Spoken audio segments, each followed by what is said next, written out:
Le matin du 15 octobre s'annonçait comme tous les autres dans la vie parfaitement orchestrée de Julien Morel. À 37 ans, il incarnait la réussite à la française.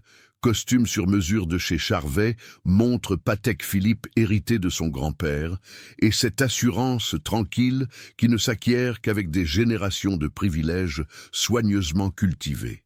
Depuis les baies vitrées de son bureau au dernier étage de l'immeuble haussmannien de l'avenue Montaigne, Julien contemplait Paris qui s'éveillait. Les toits d'ardoise scintillaient sous la lumière automnale, et au loin, la tour Eiffel se dressait comme un phare familier dans le paysage de son enfance dorée. Dans 3 jours exactement, il épouserait Élodie Carpentier au château de Chantilly, devant le gratin parisien et les caméras de la presse mondaine. Cette union, savamment orchestrée par leurs familles respectives, représentait bien plus qu'un mariage. C'était la fusion de 2 empires, celui des vignobles Morel, héritage familial de 4 générations dans le Val-de-Loire, et celui des Carpentier, dynastie culturelle aux ramifications politiques profondes. Élodie, fille de l'ancien ministre de la Culture, apportait à Julien cette légitimité intellectuelle qui lui manquait parfois dans les salons parisiens. « Monsieur Morel, votre planning de la journée », annonça Marguerite, sa secrétaire, en posant délicatement une tasse de café sur le bureau d'acajou. Julien parcourut rapidement l'agenda. Réunion avec les distributeurs belges à 10 heures, déjeuner au Bristol avec le critique viticole du Figaro, puis rendez-vous chez le joaillier Cartier pour récupérer les alliances. Une journée comme les autres, minutieusement planifiée, sans surprise ni imprévu. C'est précisément à cet instant que le destin frappa à sa porte. « Monsieur, il y a une dame en bas qui insiste pour vous voir », balbutia l'agent de sécurité dans l'interphone. « Elle dit que c'est personnel et urgent. Elle a une petite fille avec elle. » Julien fronça les sourcils. Aucun rendez-vous n'était prévu, et Marguerite filtrait impitoyablement tous les importuns. Qui pouvait bien se présenter sans prévenir avec un enfant? « Faites-la monter, » dit-il après un moment d'hésitation. L'ascenseur s'arrêta au 5e étage, avec ce petit déclic métallique familier. Les portes s'ouvrirent, et le monde de Julien bascula. Claire Duret se tenait là, exactement comme dans ses souvenirs les plus enfouis. Ses cheveux châtains tombaient en boucles naturelles sur ses épaules, encadrant ce visage aux traits fins qu'il avait tant aimé caresser. Elle portait une robe simple en laine bleu marine, des chaussures plates usées par la marche, et ce léger parfum de lavande qui l'avait toujours troublé. Mais ce n'était pas Claire qui coupa le souffle de Julien. C'était la petite fille qui se tenait à ses côtés, sa main minuscule serrée dans celle de sa mère. 6 ans peut-être, avec des cheveux blonds comme les siens au même âge, des yeux gris-bleu identiques aux siens. Et surtout, cette Covigna, cette petite fossette au menton que tous les Morel portaient comme une signature génétique. « Bonjour Julien », murmura Claire d'une voix qui tremblait légèrement. Il ne répondit pas, incapable de détacher son regard de l'enfant qui l'observait avec une curiosité mêlée de timidité. La ressemblance était troublante, presque dérangeante, comme si quelqu'un avait pris une photo de lui enfant et l'avait animé. « Voici Lucie », dit Claire en posant sa main protectrice sur l'épaule de la fillette. « Elle est ta fille. » Les mots résonnèrent dans le bureau comme un coup de tonnerre. Julien sentit ses jambes se dérober sous lui. Sa fille? Comment était-ce possible? Il se souvenait parfaitement de leur histoire, de cet été torride à Avignon où ils s'étaient aimés comme des fous. Mais « Claire, balbutia-t-il, cherchant ses mots. « Comment? Quand? » Il y a presque 7 ans, Julien. Juste avant que tu ne repartes à Paris pour les obsèques de ton père. La mémoire lui revint d'un coup. L'été 2017, ses 29 ans, cette parenthèse magique dans sa vie de fils de famille. Il étudiait l'œnologie à Avignon, officiellement pour parfaire sa formation, officieusement pour échapper quelques mois à la pression familiale. Claire préparait un master de littérature française, ils s'étaient rencontrés dans un café du centre-ville, et l'alchimie avait été immédiate. 3 mois de bonheur absolu, de nuits blanches à parler de tout et de rien, de promenades au bord du Rhône, de projets d'avenir échafaudés dans l'intimité de la petite chambre d'étudiant de Claire, puis l'appel brutal. Son père venait de mourir d'un infarctus. Julien avait dû rentrer précipitamment à Paris, reprendre les rênes de l'empire familial, endossé un costume trop grand pour lui. J'ai essayé de te joindre, continua Claire, les yeux brillants d'émotion. J'ai écrit, j'ai appelé. Je n'ai jamais reçu tes lettres, murmura Julien, comprenant soudain. Ma mère. Il n'eut pas besoin de finir sa phrase. Claire hocha la tête, amère. Elle m'a dit que tu ne voulais plus me voir, que j'étais... Comment t'a-t-elle dit déjà? Une parenthèse de jeunesse regrettable. Julien ferma les yeux, submergé par un mélange de colère et de chagrin. Sa mère, Marguerite Morel, avait toujours excellé dans l'art de protéger la réputation familiale. Elle avait dû intercepter les lettres, filtrer les appels, effacer Claire de sa vie avec la même efficacité froide qu'elle mettait à organiser les réceptions mondaines. « Maman !» chuchota la petite voix claire de Lucie. « J'ai soif. » Ce simple mot, « maman », transperça le cœur de Julien. Cet enfant magnifique, ce petit être qu'il découvrait à peine, l'appelait déjà quelqu'un d'autre. Il avait raté ses premiers pas, ses premiers mots, ses premiers dessins d'enfant. 6 années entières d'une vie qu'il aurait dû partager. « Bien sûr, ma chérie », répondit Claire en caressant tendrement les cheveux de sa fille. « Marguerite, pourriez-vous nous apporter un verre d'eau, s'il vous plaît ?» La secrétaire, qui avait assisté à toute la scène dans un silence stupéfait, s'exécuta immédiatement. Julien profita de ce moment pour retrouver sa contenance, du moins en apparence. « Pourquoi maintenant, Claire ?» demanda-t-il d'une voix rauque. « Pourquoi aujourd'hui ? Parce que tu vas te marier, répondit-elle simplement, et que Lucie a le droit de connaître son père avant qu'il ne soit trop tard. » Le silence qui suivit la révélation de Claire sembla durer une éternité. Julien observait Lucie qui buvait son verre d'eau à petites gorgées, ses yeux curieux explorant le bureau luxueux avec cette candeur propre aux enfants. Elle s'arrêta devant la photographie encadrée sur le bureau, un cliché de Julien avec son père devant les vignobles familiaux du Val-de-Loire. « Il te ressemble », murmura-t-elle en pointant du doigt l'homme aux cheveux argentés. « C'était mon papa », répondit Julien, la voix étranglée par l'émotion. « Il s'appelait Henri. »« Moi aussi j'ai un papa », dit Lucie, avec cette logique implacable des enfants. « Mais maman dit qu'il est parti très loin pour son travail et qu'il ne peut pas venir me voir. » Julien lança un regard interrogateur à Claire, qui détourna les yeux gênés. Comment expliquer à une enfant de 6 ans que son père ignorait jusqu'à son existence? Comment lui dire que pendant toutes ces années, elle avait vécu avec un mensonge nécessaire, mais douloureux? « Lucie, ma chérie, dit Claire en s'agenouillant devant sa fille, tu te souviens de ce que je t'ai dit dans le train? Ce monsieur, c'est ton vrai papa. » La petite fille fronça les sourcils, comme si elle tentait de résoudre une équation complexe. Puis, avec cette faculté d'adaptation extraordinaire des enfants, elle se tourna vers Julien. « Bonjour, papa, » dit-elle simplement, comme si c'était la chose la plus naturelle au monde. Ces 2 mots simples, « Bonjour, papa », frappèrent Julien avec la force d'un tsunami. Il sentit ses yeux se remplir de larmes qu'il s'efforça de contenir. Dans 3 jours, il se tiendrait devant l'autel du château de Chantilly, promettant fidélité et amour éternel à Élodie. Mais là, dans ce bureau parisien, face à cet enfant aux yeux identiques aux siens, il comprenait que sa vie venait de basculer irrémédiablement. « Bonjour, Lucie », réussit-il à articuler, la voix brisée. Marguerite choisit ce moment pour frapper discrètement à la porte. « Monsieur Morel, les distributeurs belges sont arrivés. Ils vous attendent en salle de réunion. » Julien regarda sa montre. 10 heures pile.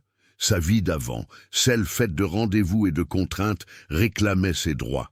Mais comment pouvait-il parler de contrat et de profit alors que sa fille, se tenait devant lui? « Reportez la réunion, dit-il fermement, annulez tous mes rendez-vous de la journée. Mais monsieur, le déjeuner avec le critique du Figaro et le rendez-vous chez Cartier, j'ai dit, annulez tout. » Le ton était sans appel. Marguerite acquiesça et se retira, non sans avoir jeté un regard perplexe vers Claire et Lucie. « Tu n'es pas obligé de bouleverser ton planning pour nous, » dit Claire. « Je ne suis pas venu te demander quoi que ce soit, Julien. Je voulais juste que Lucie te rencontre avant ton mariage.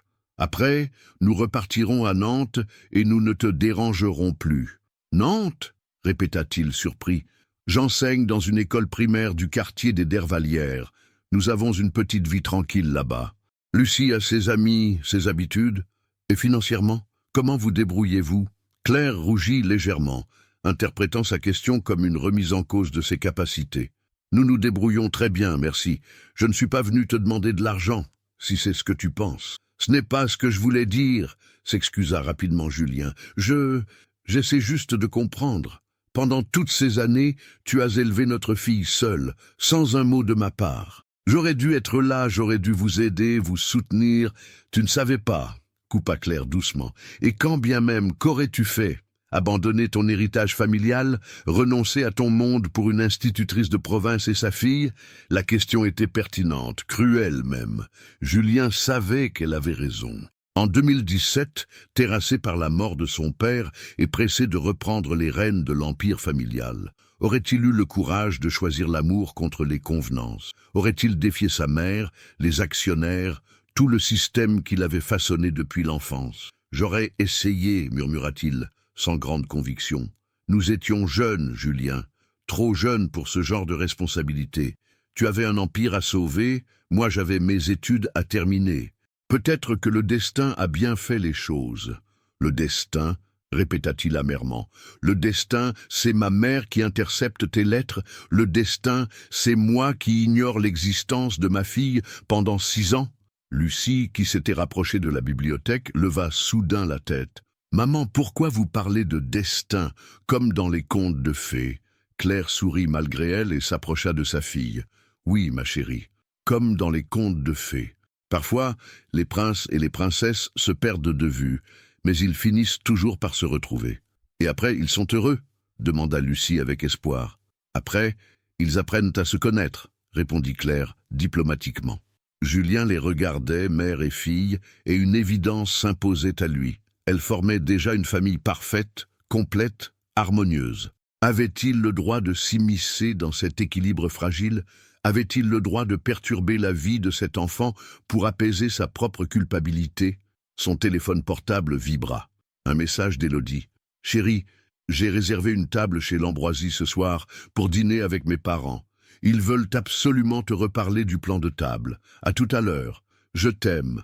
Je t'aime. » Ces 3 mots, qu'il avait tant de mal à prononcer en retour, lui semblaient soudain dérisoires. Pouvait-on vraiment aimer quand on découvrait qu'une partie de soi existait ailleurs, dans les yeux d'une enfant qu'on n'avait jamais vue grandir? « Papa, » dit soudain Lucie, « pourquoi tu as l'air triste ?» Cette question, posée avec une innocence désarmante, acheva de faire craquer la façade de Julien. Il s'agenouilla devant elle à sa hauteur, et pour la première fois depuis des années, il se montra vulnérable. « Parce que j'ai perdu beaucoup de temps, ma puce. Beaucoup trop de temps. » L'après-midi parisien s'étendait devant eux comme une page blanche. Julien n'avait pris une décision impulsive, totalement contraire à sa nature habituelle. Il voulait passer du temps avec sa fille. Claire avait d'abord hésité, mais devant l'insistance de Julien et les yeux suppliants de Lucie, elle avait fini par accepter. « Où aimerais-tu aller, Lucie ?» demanda Julien, alors qu'ils sortirent de l'immeuble de l'avenue Montaigne. La petite fille regarda autour d'elle, éblouie par l'agitation parisienne. Les voitures de luxe, les boutiques aux vitrines étincelantes, les passants élégants, tout semblait si différent de sa Nantes natale. « Je ne sais pas, » répondit-elle timidement. « C'est très grand ici. Paris peut paraître intimidant au début, » dit Julien en s'accroupissant à sa hauteur. « Mais il y a des endroits magiques. Tu aimes les jardins ?» Les yeux de Lucie s'illuminèrent. « J'adore. À Nantes, maman m'emmène souvent au jardin des plantes. Il y a des canards et des cygnes. Alors je connais l'endroit parfait. » Ils prirent un taxi jusqu'au jardin du Luxembourg. Julien n'avait pas emprunté les transports en commun depuis des années, habitué à son chauffeur personnel, mais quelque chose dans cette situation l'incitait à la simplicité. Claire était assise entre lui et Lucie, et il pouvait sentir son parfum discret, celui-là même qui l'avait troublé tant d'années auparavant. « Tu viens souvent ici ?» demanda Claire tandis qu'il franchissait les grilles du jardin. « Quand j'étais petit, ma gouvernante m'y emmenait tous les jeudis. J'adorais faire naviguer les petits bateaux sur le bassin. »« Tu avais une gouvernante ?» s'étonna Lucie. Julien réalisa soudain le fossé qui séparait son enfance dorée de celle, plus simple, de sa fille. Comment lui expliquer un monde de privilèges qu'elle ne connaissait pas? « Mes parents travaillaient beaucoup, dit-il simplement. Alors, j'avais quelqu'un pour s'occuper de moi. Moi, j'ai maman, déclara Lucie avec fierté. Elle travaille aussi, mais elle rentre toujours pour le goûter. Ce simple constat révélait toute la différence entre leurs deux mondes. Claire avait offert à leur fille quelque chose que Julien n'avait jamais eu. Une présence constante, une attention quotidienne, une vraie proximité affective. Ils s'installèrent près du bassin octogonal où des enfants faisaient naviguer de petits voiliers. Julien acheta un bateau pour Lucie qui l'accueillit avec des cris de joie. Bientôt, elle était agenouillée au bord de l'eau, dirigeant son embarcation avec une concentration absolue. « Elle est magnifique », murmura Julien, les yeux fixés sur sa fille. « Elle te ressemble beaucoup », répondit Claire, « pas seulement physiquement. Cette façon qu'elle a de se concentrer totalement sur ce qu'elle fait, cette obstination tranquille, c'est tout à fait toi. Et elle a ton sourire, ta douceur aussi. » Ils se regardèrent, et pendant un instant, les années s'effacèrent. Ils étaient de nouveau ces deux jeunes gens amoureux qui refaisèrent le monde sur les berges du Rhône. Mais la réalité reprit vite ses droits. « Julien, dit Claire doucement, il faut que tu saches. Je ne t'ai pas raconté toute la vérité tout à l'heure. » Il se tourna vers elle, inquiet. « Que veux-tu dire? Quand j'ai découvert que j'étais enceinte, j'ai vraiment tout tenté pour te joindre. J'ai appelé ton entreprise, j'ai écrit à ton adresse personnelle, j'ai même essayé de passer par tes amis d'Avignon. Mais c'était comme si tu avais disparu de la surface de la terre. »« Ma mère !» soupira Julien. « Elle a dû tout filtrer. Au bout de 6 mois, j'ai reçu un appel de son secrétaire. Il m'a dit que tu étais au courant de ma grossesse, mais que tu ne souhaitais pas reconnaître l'enfant, que tu allais te marier avec quelqu'un de ton milieu et que toute tentative de contact serait considérée comme du chantage. » Julien serra les poings. La manipulation de sa mère dépassait tout ce qu'il avait imaginé. « Mon Dieu, Claire, je suis tellement désolé. Je ne savais rien, je te le jure. Je l'ai compris aujourd'hui, en voyant ton visage. Tu étais sincèrement choqué de nous voir. Pourquoi ne m'as-tu pas relancé? Pourquoi as-tu abandonné ?» Claire regarda Lucie qui riait aux éclats, son bateau ayant percuté celui d'un petit garçon. « Parce que j'étais jeune, fier et blessé, j'ai pensé que si tu ne voulais pas de nous, nous nous débrouillerions très bien sans toi. Et puis, j'avais peur. Peur de quoi? Peur que tu changes d'avis. Peur que tu réclames des droits sur elle un jour, et qu'elle soit déchirée entre nos deux mondes. Regarde-nous, Julien. Regarde la différence entre ta vie et la nôtre. Comment aurions-nous pu coexister? » Elle avait raison, et cette vérité était douloureuse à admettre. Julien vivait dans un univers de conventions sociales, de traditions familiales, de pression économique. Claire évoluait dans un monde plus simple, plus authentique, mais infiniment plus fragile. « Et maintenant ?» demanda-t-il. « Qu'est-ce que tu attends de moi ?»« Rien », répondit-elle fermement. « Je ne veux pas de pension alimentaire, je ne veux pas de reconnaissance officielle. Je veux juste que Lucie sache qui est son père, qu'elle puisse se construire avec cette vérité. Et si je veux plus, si je veux faire partie de sa vie ?» Claire le regarda longuement, pesant ses mots. « Alors il faudra que tu prouves que tu es capable de constance. Lucie a besoin de stabilité, pas de promesses en l'air. Si tu entres dans sa vie, ce sera pour toujours, pas quand ça t'arrange. »« Papa, papa !»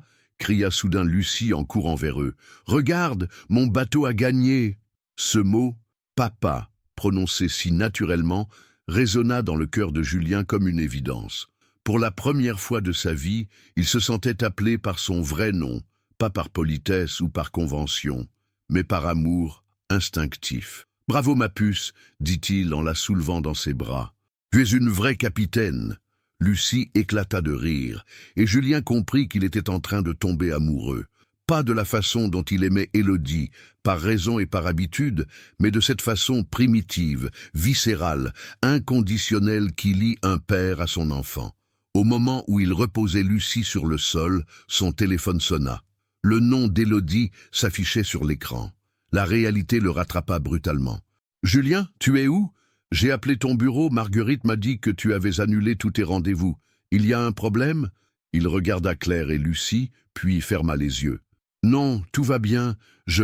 J'avais besoin de prendre l'air. »« Très bien, mais n'oublie pas le dîner ce soir. Mes parents sont impatients de te voir. »« J'y serai, promit-il, le cœur lourd. Quand il raccrocha, Claire l'observait avec une expression indéchiffrable. « Ta fiancée ?» demanda-t-elle. « Oui. Elle sait pour nous ? » ?»« Non, personne ne sait. » Claire hocha la tête sans commentaire, mais Julien devinait ce qu'elle pensait. Comment pourrait-il concilier sa vie officielle avec cette vérité bouleversante ? Comment pourrait-il être un père pour Lucie tout en épousant une autre femme dans 3 jours ? La question demeurait entière et le temps filait inexorablement vers l'échéance fatale. Le restaurant L'Ambroisie, niché dans la place des Vosges, incarnait tout ce que Julien détestait secrètement dans son milieu. L'ostentation discrète, le raffinement poussé à l'extrême, cette façon qu'avait l'élite parisienne de transformer un simple repas en démonstration de statut social. Pourtant, il s'y rendait ce soir-là, comme tous les autres, sanglé dans son costume 3 pièces, arborant ce sourire de façade qu'il maîtrisait depuis l'enfance. Élodie l'attendait déjà, resplendissante dans une robe Chanel bleu nuit, qui épousait parfaitement sa silhouette élancée. À 32 ans, elle possédait cette beauté froide et sophistiquée des femmes de son milieu. Cheveux blonds impeccablement coiffés. Maquillage discret mais parfait, bijoux de famille qui brillaient sous les lustres du restaurant. À ses côtés, ses parents, Philippe Carpentier, ancien ministre de la Culture reconverti dans le conseil en mécénat, et Isabelle, critique d'art influente et redoutable. « Julien !» s'exclama Élodie en se levant pour l'embrasser. « Tu as une mine terrible. Tu es sûr que tout va bien ?»« Juste un peu fatigué, » mentit-il en prenant place à la table. « Le stress du mariage, sans doute, » commenta Philippe Carpentier avec un sourire entendu. « C'est normal, mon garçon. Moi-même, j'étais dans tous mes états avant d'épouser Isabelle. 3 jours encore, renchérit Isabelle de sa voix cristalline. J'espère que vous avez finalisé le plan de table. La comtesse de Brissac m'a fait savoir qu'elle ne supportait absolument pas d'être placée près du député Moreau. Une histoire de divergence politique, paraît-il. » Julien acquiesça machinalement, mais son esprit était ailleurs. Il revoyait Lucie courir autour du bassin du Luxembourg, son rire spontané quand son bateau avait chaviré, sa façon naturelle de glisser sa petite main dans la sienne. Quel contraste avec cette conversation mondaine où chaque mot était pesé, chaque geste calculé. « Et le voyage de noces ?» demanda Élodie. « As-tu confirmé la réservation au Gritti Palace ?»« Venise en octobre, parfait choix. » approuva Philippe. « Moins de touristes, lumière sublime. J'y ai emmené Isabelle pour nos 10 ans de mariage. Papa raconte toujours cette anecdote sur la gondole qui a failli chavirer devant le pont des Soupirs, » gloussa Élodie. Ils riaient, évoquaient leurs souvenirs, planifiaient leur avenir, et Julien se sentait comme un spectateur de sa propre vie. Ces gens qu'il côtoyait depuis des années lui semblaient soudain étrangers, leurs préoccupations dérisoires. Comment pouvait-il s'inquiéter du placement de la comtesse de Brissac quand sa fille de 6 ans venait de découvrir son existence ? « Julien, tu m'écoutes ?» demanda Élodie, légèrement agacée. « Pardon, j'étais distrait. Je disais que ma robe avait besoin d'une dernière retouche. La couturière de chez Dior peut me recevoir demain matin, mais cela décalera notre rendez-vous chez le fleuriste. »« Pas de problème, » répondit-il automatiquement. Le serveur apporta le plat principal. Des riz de veau aux morilles, spécialité de la maison. Julien contempla son assiette sans appétit, se rappelant le sandwich que Claire avait partagé avec Lucie sur un banc du Luxembourg. Elles avaient ri en voyant la confiture de fraises déborder sur leurs doigts, moment de complicité simple et authentique qu'il n'avait jamais vécu avec Élodie. « Au fait, » dit Philippe en découpant méticuleusement sa viande, « j'ai eu une conversation intéressante avec Bernard Arnault la semaine dernière. Il serait intéressé par un partenariat pour développer vos vignobles en Asie. »« L'Asie ?» répéta Julien, tentant de reprendre pied dans la conversation. « Un marché énorme, confirma Isabelle. La bourgeoisie chinoise s'arrache les grands crus français. Votre château Morel pourrait y trouver un débouché fantastique. » Il parlait de business, contrats, développement international. Des millions d'euros étaient évoqués comme s'il s'agissait de menu monnaie. Julien songea à Claire, institutrice dans une école publique de Nantes, qui élevait leur fille avec un salaire modeste, mais une richesse humaine que tous les millions du monde ne pourraient acheter. « Tu es vraiment bizarre ce soir. » chuchota Élodie, en posant sa main sur la sienne. Il s'est passé quelque chose aujourd'hui? La question directe de sa fiancée le prit au dépourvu. Pendant une seconde, il eut envie de tout lui dire, la visite surprise de Claire, la découverte de Lucie, ce bouleversement qui remettait en question toute sa vie. Mais comment annoncer cela 3 jours avant leur mariage, devant ses beaux-parents, dans ce temple de la bourgeoisie parisienne? Non, rien de spécial, juste quelques dossiers compliqués au bureau. Ah, le fameux stress des affaires, rit Philippe. Heureusement qu'après le mariage, vous pourrez déléguer davantage. Un homme marié a d'autres priorités. Quelles priorités? Demanda Julien, curieux de la réponse. Sa famille, bien sûr, sa femme, et bientôt ses enfants. Élodie et vous, vous avez prévu combien d'enfants? 2 ou 3, répondit Élodie, sans consulter Julien. Papa dit toujours qu'une famille sans enfants, c'est une maison sans âme. Enfant. Le mot résonna étrangement dans l'esprit de Julien. Élodie parlait d'enfants à venir, hypothétiques, planifiés comme un projet d'investissement. Mais lui avait déjà une fille, bien réelle, qui grandissait loin de lui, qui portait son ADN et ses expressions sans qu'il en sache rien. 3 enfants, c'est parfait, approuva Isabelle. Un garçon pour reprendre l'entreprise familiale et 2 filles pour perpétuer les traditions. C'est exactement ce que nous avions prévu pour Élodie, mais la nature en a décidé autrement. « Maman !» protesta Élodie en rougissant. « Quoi? C'est la vérité. Nous voulions te donner un petit frère, mais, après toi, plus rien. Le médecin a parlé d'incompatibilité, de je ne sais quoi.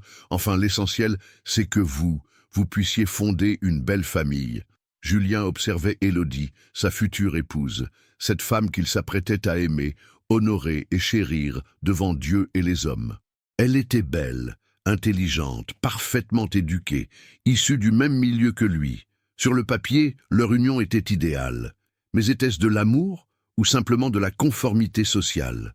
Son téléphone vibra discrètement. Un message de Claire. « Lucie n'arrête pas de parler de sa journée avec son papa. Elle veut savoir si tu viendras nous voir demain. Pas d'obligation, bien sûr. Claire. » Ces quelques mots, si simples, si directs, contrastaient violemment avec la sophistication artificielle qui l'entourait. Lucie pensait à lui. Elle voulait le revoir. Une enfant de 6 ans, qu'il connaissait depuis quelques heures seulement, lui offrait un amour inconditionnel que personne dans sa vie actuelle ne lui avait jamais donné. « Julien, tu as l'air songeur, » remarqua Philippe. « Je réfléchissais à votre proposition concernant l'Asie.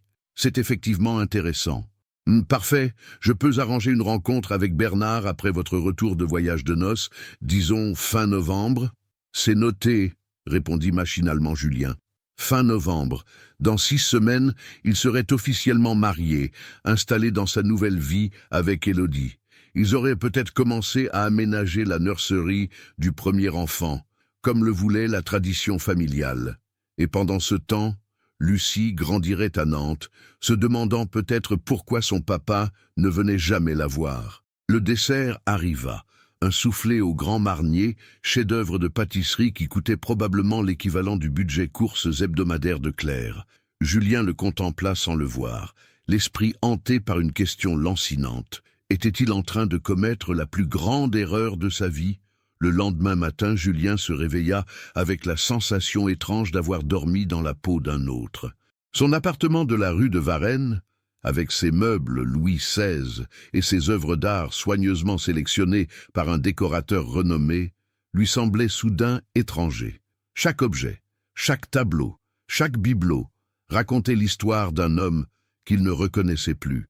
Il avait mal dormi, hanté par des rêves confus où se mêlaient le visage de Lucie et celui d'Élodie, les rires spontanés du Luxembourg et les conversations feutrées de l'Ambroisie. À 6 heures du matin, il avait renoncé au sommeil et s'était installé dans son bureau, face à la fenêtre qui donnait sur les jardins de l'hôtel Matignon. Son téléphone affichait déjà plusieurs messages. Élodie, debout tôt pour son rendez-vous chez Dior.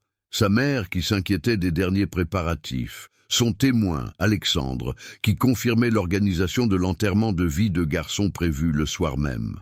Tous ces gens qui gravitaient autour de son mariage comme s'il s'agissait de l'événement du siècle.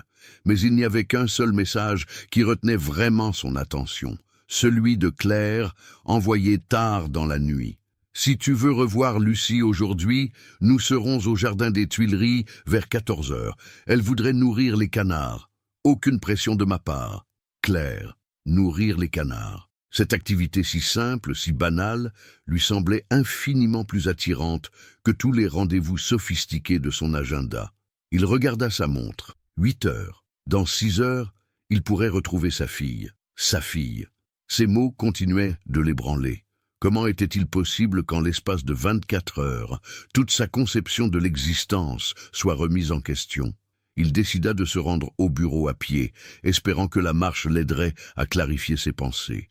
Paris s'éveillait doucement, les premiers rayons de soleil caressaient les façades haussmanniennes et pour la première fois depuis des années, Julien prenait le temps d'observer sa ville.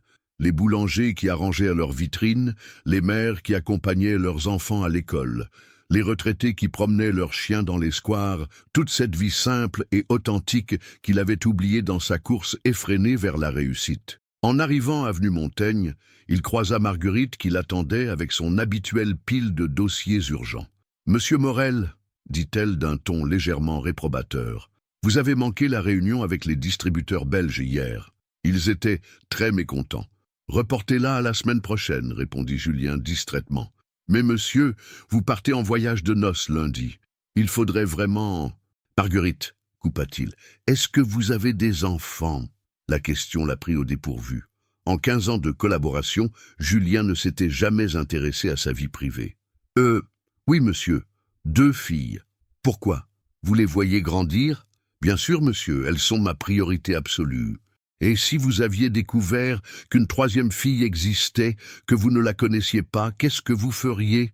Marguerite le regarda avec inquiétude, se demandant si son patron n'était pas en train de faire une dépression nerveuse. Je suppose que je ferai tout pour la retrouver, monsieur, même si cela bouleversait toute votre vie, surtout si cela bouleversait toute ma vie. Cette réponse, si évidente dans sa simplicité, frappa Julien comme une révélation. Marguerite, avec son bon sens de mère de famille, venait de résumer en une phrase ce qu'il ressassait depuis 24 heures. « Merci, Marguerite, vous pouvez disposer. Mais les dossiers... plus tard. » Seul dans son bureau, Julien contempla la photographie de son père sur le bureau. Henri Morel avait bâti cet empire viticole en partant de rien, guidé par sa passion du vin et son amour de la terre. Mais au final, qu'avait-il transmis à son fils? Des vignobles prospères, certes, mais aussi une existence réglée par les conventions, un carcan doré qui étouffait toute spontanéité. Son téléphone sonna. Alexandre, son témoin et ami d'enfance. « Salut vieux, prêt pour ton dernier jour de liberté? J'ai organisé quelque chose de génial pour ce soir. D'abord dîner au Meurice, puis boîte de nuit privée dans le 7e. Quelques amis triés sur le volet et peut-être quelques surprises. » « Alexandre, l'interrompit Julien, est-ce que tu es heureux? Comment ça, heureux? C'est quoi cette question existentielle un vendredi matin? Je veux dire, vraiment heureux, pas socialement satisfait, pas financièrement à l'aise. Heureux. » Il y eut un silence à l'autre bout du fil. « Julien, tu me fais peur. Tu es sûr que tout va bien? Le stress du mariage, peut-être? Réponds-moi. Es-tu heureux? » Alexandre soupira. « Écoute. On a tout ce dont on peut rêver. L'argent, le statut, les belles voitures, les belles femmes. Qu'est-ce qu'on pourrait vouloir de plus? L'amour, suggéra Julien. L'amour, répéta Alexandre en ricanant. Mon vieux, tu épouses Élodie dans 2 jours. Elle est magnifique, intelligente, de bonne famille. Qu'est-ce que tu appelles l'amour? Bonne question. Julien ne savait plus très bien ce qu'il appelait l'amour. Était-ce cette affection respectueuse qu'il portait à Élodie, cette habitude confortable de partager les mêmes codes, les mêmes références, les mêmes ambitions? Ou était-ce cette émotion brute qu'il avait ressentie en voyant Lucie pour la première fois, ce sentiment de reconnaissance viscérale, cette évidence qu'il ferait n'importe quoi pour la protéger? Tu as raison, finit-il par dire. À ce soir. Là, parfait. Tu vas voir, on va te remettre les idées en place. Après avoir raccroché, Julien regarda l'heure. 13 heures. Dans 1 heure, Claire et Lucie seraient aux Tuileries. Il avait le choix. Rester dans son bureau, traiter ses dossiers en retard, puis se rendre à son enterrement de vie de garçon comme prévu, ou bien aller nourrir des canards avec sa fille de 6 ans. Il éteignit son ordinateur, prit sa veste et quitta le bureau sans un mot à Marguerite. 20 minutes plus tard, il arpentait les allées du jardin des Tuileries, le cœur battant comme un adolescent à son premier rendez-vous. Il les aperçut de loin. Claire, assise sur un banc, lisait un livre tandis que Lucie courait autour du bassin en chassant les pigeons. « Papa !» s'écria-t-elle en le voyant. Ce cri spontané, cette joie pure dans sa voix, effaça toutes les angoisses de Julien. Il la souleva dans ses bras, la fit tournoyer, et pour la première fois depuis des années, il se sentit à sa place. « Tu es venu » dit Lucie en battant des mains. « Maman a acheté du pain pour les canards. Alors qu'est-ce qu'on attend ?» Claire les observait, avec un sourire mélangé de tendresse et d'inquiétude. Elle savait que chaque moment passé ensemble rendrait la séparation plus difficile. Mais comment résister à ce bonheur simple, à cette évidence qui unissait le père et la fille? « Tu es sûr de toi ?» lui demanda-t-elle doucement, pendant que Lucie lançait ses miettes au canard. « Pour la première fois depuis longtemps, oui. Et ton mariage ?» « Je ne sais pas encore, avoua-t-il, mais je sais que je ne peux pas laisser Lucie repartir à Nantes, comme si rien ne s'était passé. Même si cela complique tout, surtout si cela complique tout. » Claire le regarda longuement, cherchant dans ses yeux la sincérité de ses paroles. Ce qu'elle y lut la rassura et l'effraya à la fois. L'après-midi aux Tuileries s'écoula comme un rêve éveillé. Julien découvrait sa fille par petites touches. Sa façon de plisser le nez quand elle réfléchissait, son rire cristallin qui faisait se retourner les passants, cette manie qu'elle avait de tout toucher pour mieux comprendre le monde qui l'entourait. Chaque geste, chaque expression lui renvoyait un écho de lui-même enfant, comme si Lucie était le miroir de tout ce qu'il avait été avant que les conventions sociales ne façonnent sa personnalité. « Papa, pourquoi les canards ne coulent pas dans l'eau ?» demanda-t-elle en s'installant entre Claire et lui sur le banc. « Parce qu'ils ont des plumes spéciales qui repoussent l'eau, » expliqua Julien, « comme un imperméable naturel. Et nous, on peut avoir des plumes comme ça. Non, ma puce, mais on peut apprendre à nager. Tu m'apprendras ?» Cette question innocente frappa Julien en plein cœur. Lucie projetait naturellement leur relation dans l'avenir, imaginant des moments partagés, des apprentissages communs. Elle ne savait pas qu'ils se mariaient dans 48 heures, qu'ils partiraient en voyage de noces, qu'après cela, tout deviendrait infiniment plus compliqué. « Bien sûr, » répondit-il, la gorge serrée. « Je t'apprendrai tout ce que tu voudras. » Claire lui lança un regard interrogateur. Cette promesse engageait l'avenir, et elle se demandait si Julien mesurait vraiment la portée de ses mots. Vers 17 heures, alors que la lumière automnale commençait à décliner, le téléphone de Julien se mit à vibrer frénétiquement. Élodie, sa mère, Alexandre, Marguerite, tout son monde officiel le réclamait.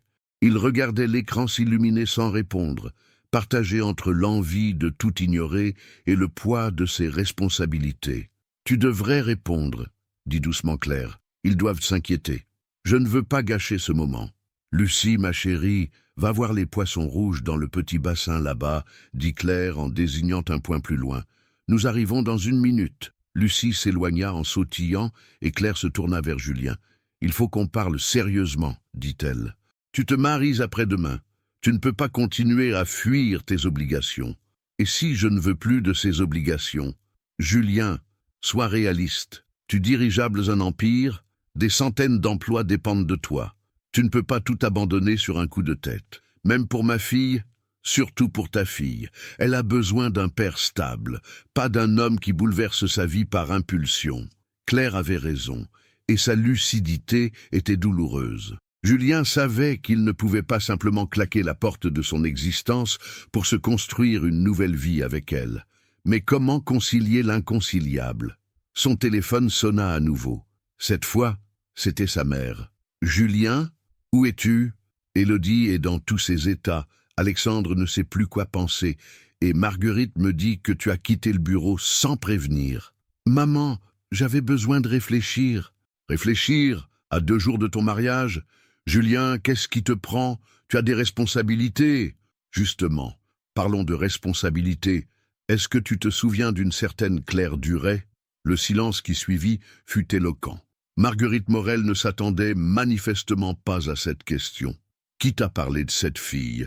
demanda-t-elle d'une voix glaciale. « Elle-même, elle est venue me voir hier, avec ma fille. »« Ta fille ?» répéta sa mère, comme si ces mots étaient inconcevables. « Lucie, 6 ans.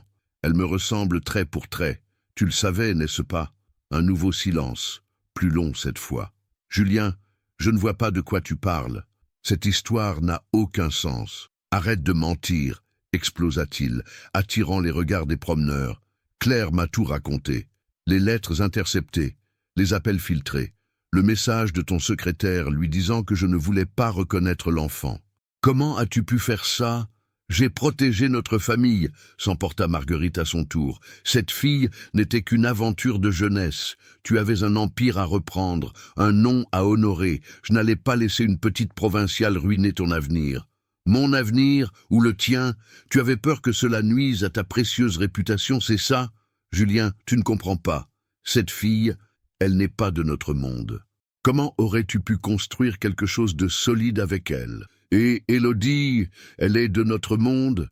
Élodie est parfaite pour toi. Elle comprend tes obligations. Elle partagera tes ambitions. Elle te donnera des enfants légitimes.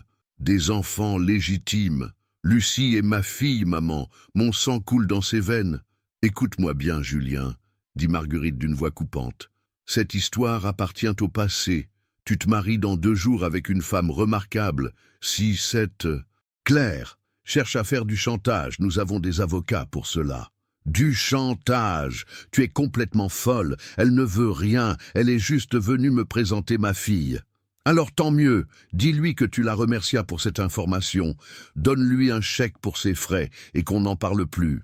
Julien resta bouche bée devant le cynisme de sa mère. Pour elle, Lucie n'était qu'un problème à régler, un obstacle à contourner. Comment pouvait-elle être si froide, si calculatrice ? Tu ne comprends rien, murmura-t-il. Rien du tout. C'est toi qui ne comprends pas. Tu as des devoirs envers ta famille, envers l'entreprise, envers tous ceux qui comptent sur toi. Tu ne peux pas tout sacrifier pour une liaison de jeunesse. Il ne s'agit pas d'une liaison, il s'agit de ma fille, une fille que tu ne connaissais même pas il y a 2 jours, et dont j'ignorais l'existence grâce à toi. La conversation tournait en rond, chacun campant sur ses positions. Julien réalisa qu'il ne pourrait jamais faire comprendre à sa mère ce qu'il ressentait. Pour elle, les sentiments étaient secondaires face aux obligations sociales. « Maman, dit-il d'une voix lasse, j'ai besoin de temps pour réfléchir. Il n'y a rien à réfléchir. Tu te maries dimanche, point final. On verra. » « Comment ça, on verra? Julien, tu ne peux pas faire ça. Pense à Élodie, pense à nos invités, pense aux journalistes. Tu vas créer un scandale épouvantable. Peut-être que c'est exactement ce dont j'ai besoin. Un scandale qui me libère enfin de toutes ces chaînes dorées. » Il raccrocha, sans laisser à sa mère le temps de répondre. Claire et Lucie l'observaient depuis le petit bassin, inquiètes de le voir si agité. « Ça va ?» demanda Claire en s'approchant. « Non, ça ne va pas du tout.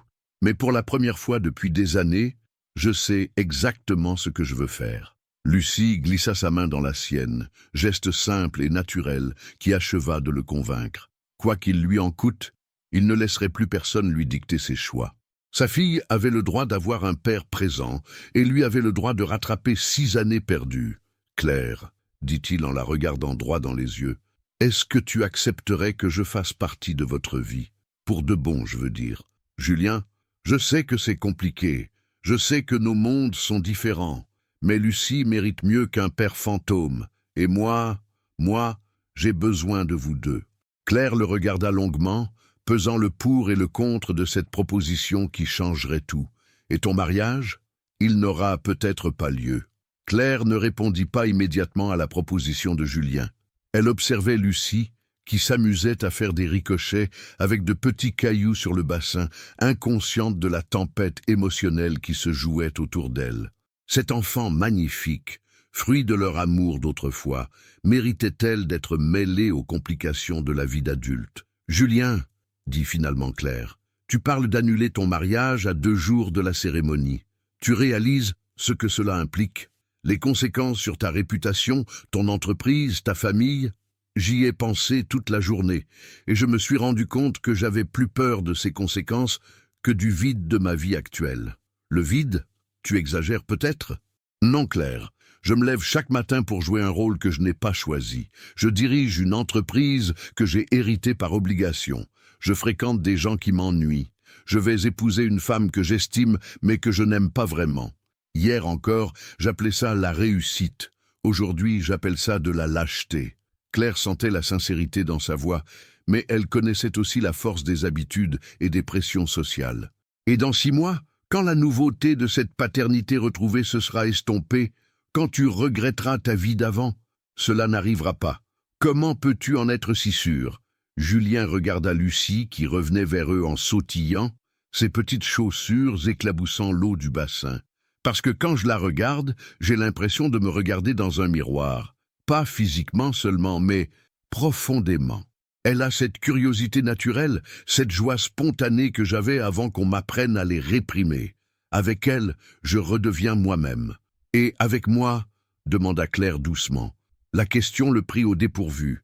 Il avait focalisé son discours sur Lucie, mais Claire avait raison de s'interroger sur la nature de ses sentiments à son égard. Avec toi, je redeviens l'homme que j'étais à Avignon, celui qui rêvait d'autre chose que de bilan comptable et de stratégie commerciale. Julien, 7 années ont passé. Nous ne sommes plus les mêmes personnes qu'à Avignon. Peut-être, mais les sentiments que j'éprouvais pour toi, ils ne sont jamais vraiment partis. Ils étaient juste enfouis sous les obligations et les convenances. « Papa !» cria Lucie en arrivant près d'eux. « J'ai trouvé un caillou en forme de cœur. Regarde !» Elle tendit sa petite main ouverte, révélant effectivement un galet lisse dont la forme évoquait vaguement un cœur. « Il est magnifique !» dit Julien en s'agenouillant. « Tu veux le garder? Je veux te le donner. C'est un cadeau pour toi. » Ce geste simple, ce don innocent d'un trésor d'enfant, acheva de bouleverser Julien. Il prit le caillou et le serra dans sa paume, comme s'il s'agissait du plus précieux des joyaux. « Merci, ma puce, je le garderai toujours. Tu promets ?»« Je promets. » Claire observait cette scène avec un mélange d'émotion et d'appréhension. L'affection spontanée entre le père et la fille était indéniable, mais était-ce suffisant pour justifier un bouleversement aussi radical? Le téléphone de Julien se remit à sonner. Cette fois, c'était Élodie. Il hésita, puis décrocha. « Julien?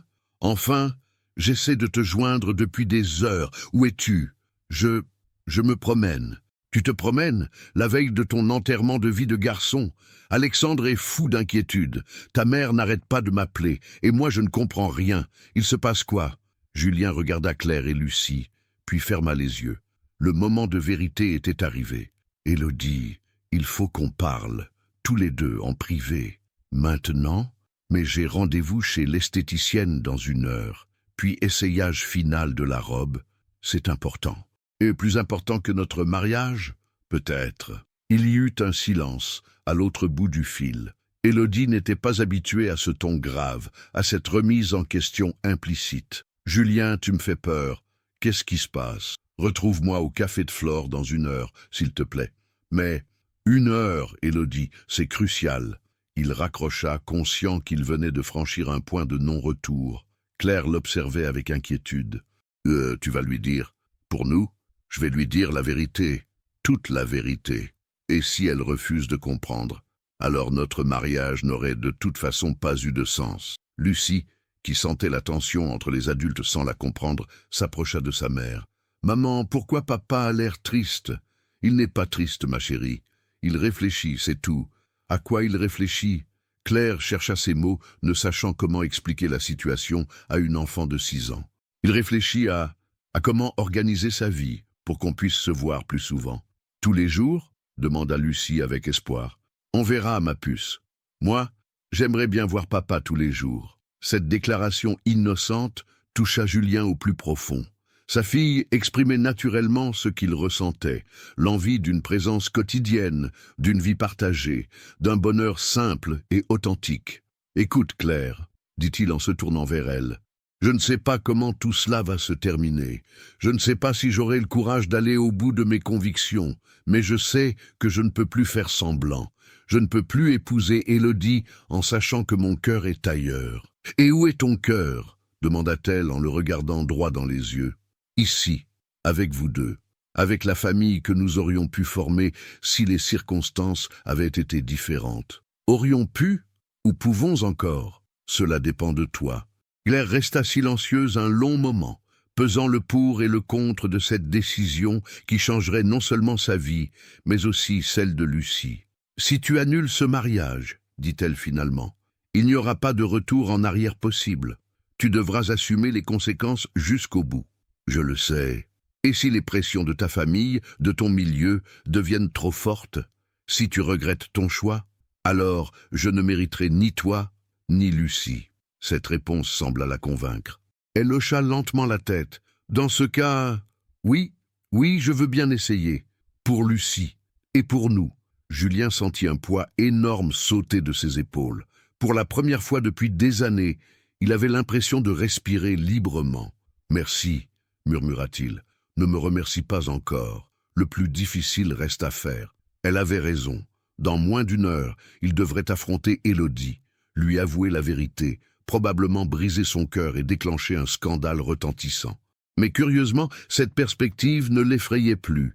Il avait enfin trouvé une raison de se battre qui valait tous les sacrifices. « Papa, » dit Lucie en tirant sur sa manche, « tu viens nous voir demain aussi ?»« Oui, ma puce, demain et tous les jours suivants, si tu veux. Pour toujours, pour toujours. » Le café de Flore bruissait de conversations feutrées et du tintement délicat des tasses de porcelaine. Julien était arrivé en avance, choisissant une table isolée près de la fenêtre qui donnait sur le boulevard Saint-Germain.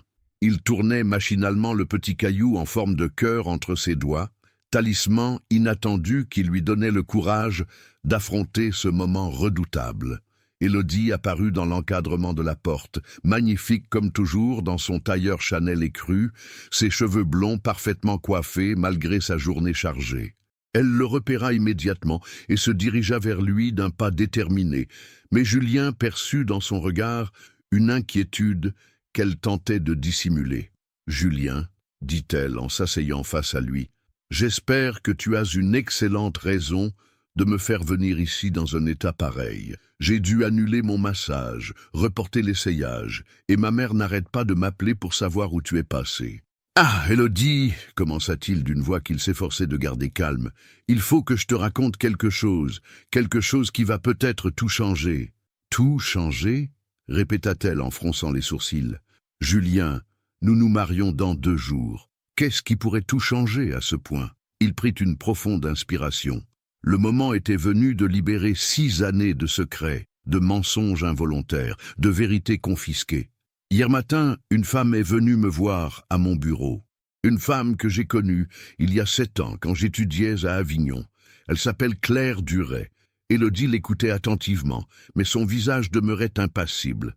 Pour l'instant, cette histoire ressemblait à une anecdote sans importance. Cette femme, Claire, était accompagnée d'une petite fille de 6 ans, Lucie. « D'accord, » dit Élodie, ne voyant toujours pas où il voulait en venir. « Et alors, cette petite fille, c'est ma fille, Élodie. Ma fille que je ne connaissais pas, dont j'ignorais totalement l'existence. » Le silence qui suivit sembla durer une éternité. Élodie le regardait fixement, comme si elle attendait qu'il précise que c'était une plaisanterie de mauvais goût. Mais l'expression grave de Julien, la tension dans sa voix, la façon dont il évitait son regard, tout indiquait qu'il était parfaitement sérieux. « Ta fille ?» répéta-t-elle lentement. « Tu as une fille ?»« Oui, Lucie.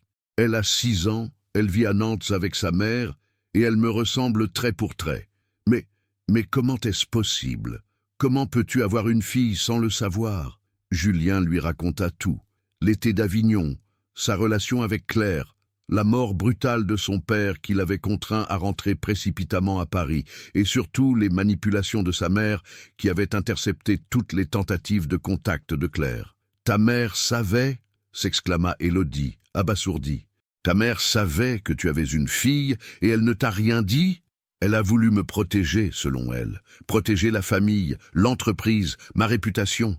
Elle considérait Claire comme une menace à éliminer. Élodie secoua la tête, tentant de digérer ces révélations stupéfiantes. « Attends, laisse-moi comprendre. Tu me dis qu'il y a 48 heures, tu ignorais l'existence de cet enfant. Et maintenant, 2 jours avant notre mariage, tu découvres que tu es père. C'est exactement ça. Et cette Claire, qu'est-ce qu'elle veut? De l'argent? Une reconnaissance? Un scandale? Rien. Elle ne veut rien. Elle voulait juste que Lucie connaisse son père avant qu'il ne soit trop tard. Trop tard comment? Julien hésita, puis se lança. Avant que je me marie avec toi. Cette phrase frappa Élodie comme une gifle. Elle commençait à entrevoir les implications de cette révélation. Julien, dit-elle d'une voix qui tremblait légèrement, qu'est-ce que tu es en train de me dire exactement? Je suis en train de te dire que j'ai passé les 2 derniers jours avec ma fille et son mère, que j'ai découvert un bonheur que je ne connaissais pas, que pour la première fois de ma vie, j'ai l'impression d'être à ma place. À ta place? Mais ta place, elle est avec moi. Nous avons construit quelque chose ensemble, nous avons des projets et un avenir. Tu ne peux pas tout remettre en question à cause d'une aventure de jeunesse qui ressurgit. Ce n'était pas une aventure, Élodie. J'étais amoureux de Claire, vraiment amoureux. Était? Où est? La question était directe, brutale. Julien regarda Élodie dans les yeux, cette femme intelligente et belle qu'il s'apprêtait à épouser, et il réalisa qu'il lui devait la vérité absolue. Je ne sais pas encore ce que je ressens exactement pour Claire. 7 années ont passé, nous avons changé, mais ce que je sais, c'est que je ne peux plus faire semblant avec toi. Faire semblant? S'indigna Élodie. Tu fais semblant depuis le début? Non, pas au début. J'ai sincèrement cru que nous pourrions être heureux ensemble. Tu es tout ce qu'un homme comme moi est censé désirer. Belle, intelligente, de bonne famille. Censé désirer? Répéta-t-elle, la voix montant dans l'aigu. Julien, écoute-toi parler. Tu parles de moi comme d'un bon investissement. Elle avait raison. Et cette vérité était cruelle. Leur relation avait toujours été construite sur la raison plutôt que sur la passion, sur les convenances plutôt que sur l'amour véritable. Élodie, je ne veux pas te blesser. Me blesser? Tu crois que tu ne me blesses pas déjà? Tu me dises que tu as une fille avec une autre femme, que tu ne m'aimes pas vraiment, et tu ne veux pas me blesser? Les larmes commençaient à perler dans ses yeux, malgré ses efforts pour conserver sa dignité. Autour d'eux, les conversations s'étaient tues. Les autres clients du café les observaient discrètement, sentant le drame qui se jouait. « Tu veux annuler le mariage, c'est ça ?» demanda-t-elle d'une voix brisée. « Je pense, oui. Je pense que ce serait mieux pour nous deux. »« Mieux pour nous deux ?» répéta-t-elle avec un rire amer. « Julien, tu réalises ce que tu es en train de faire? Nous avons envoyé 300 invitations, réservé le château de Chantilly, organisé une réception grandiose. Mes parents, tes parents, tout notre entourage, tu veux créer un scandale monstre? Je sais que c'est terrible, Élodie. Je sais que je te mets dans une situation impossible. Mais je ne peux pas t'épouser en sachant que mon cœur est ailleurs. Ton cœur est avec une femme que tu n'as pas vue depuis 7 ans et une gamine que tu connais depuis 2 jours. Cette gamine est ma fille. Et moi? Demanda-t-elle, en se levant brusquement. Moi, qu'est-ce que je deviens dans tout ça? J'ai 32 ans, Julien. J'ai refusé plusieurs demandes en mariage pour toi. J'ai construit ma vie autour de notre projet commun. Et toi, tu décides de tout remettre en question pour une histoire romantique? Ce n'est pas romantique, Élodie, c'est viscéral. Quand j'ai vu Lucie pour la première fois, j'ai compris ce qui me manquait dans la vie, cette authenticité, cette spontanéité, cet amour inconditionnel. L'amour inconditionnel. Tu crois que je ne t'aime pas? Tu crois que ces 3 années passées ensemble ne comptent pas? Julien se leva à son tour, tentant de prendre ses mains, mais elle se déroba. Et si elle compte? Et c'est pour ça que je ne veux pas que tu gâches ta vie avec un homme qui ne sera jamais entièrement à toi. Laisse-moi en juger, cria-t-elle, attirant tous les regards. Tu n'as pas le droit de décider pour moi. Élodie, je t'en prie, essaie de comprendre. Comprendre quoi? Que tu es prêt à sacrifier 3 années de bonheur pour une illusion? Car c'est bien de cela qu'il s'agit, Julien. Une illusion. Cette Claire, cette vie simple que tu idéalises. Combien de temps avant que tu t'ennuies? Combien de temps avant que tu regrettes tout ce que tu auras perdu? Cette question toucha juste, et Élodie le vit dans ses yeux. Tu vois, tu n'es même pas sûr de toi.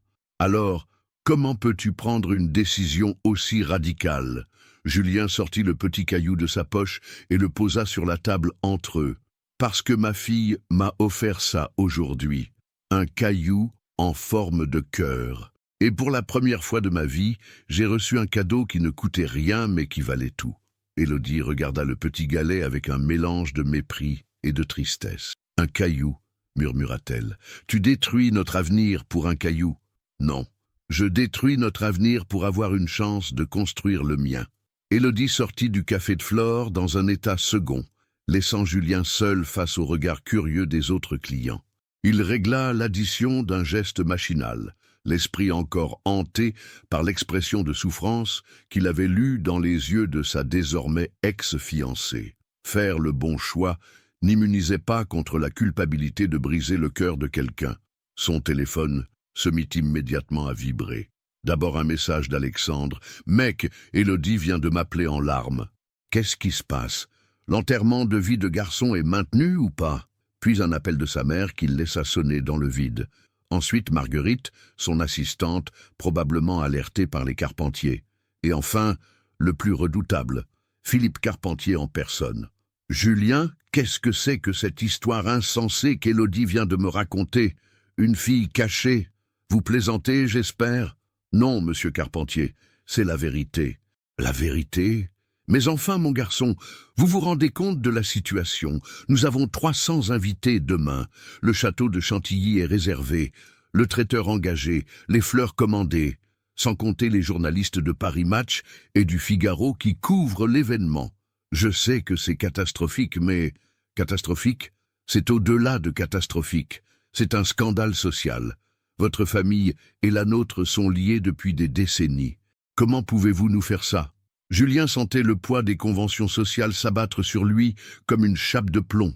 Toute sa vie, il avait été conditionné à éviter le scandale, à préserver les apparences, à maintenir l'honneur familial.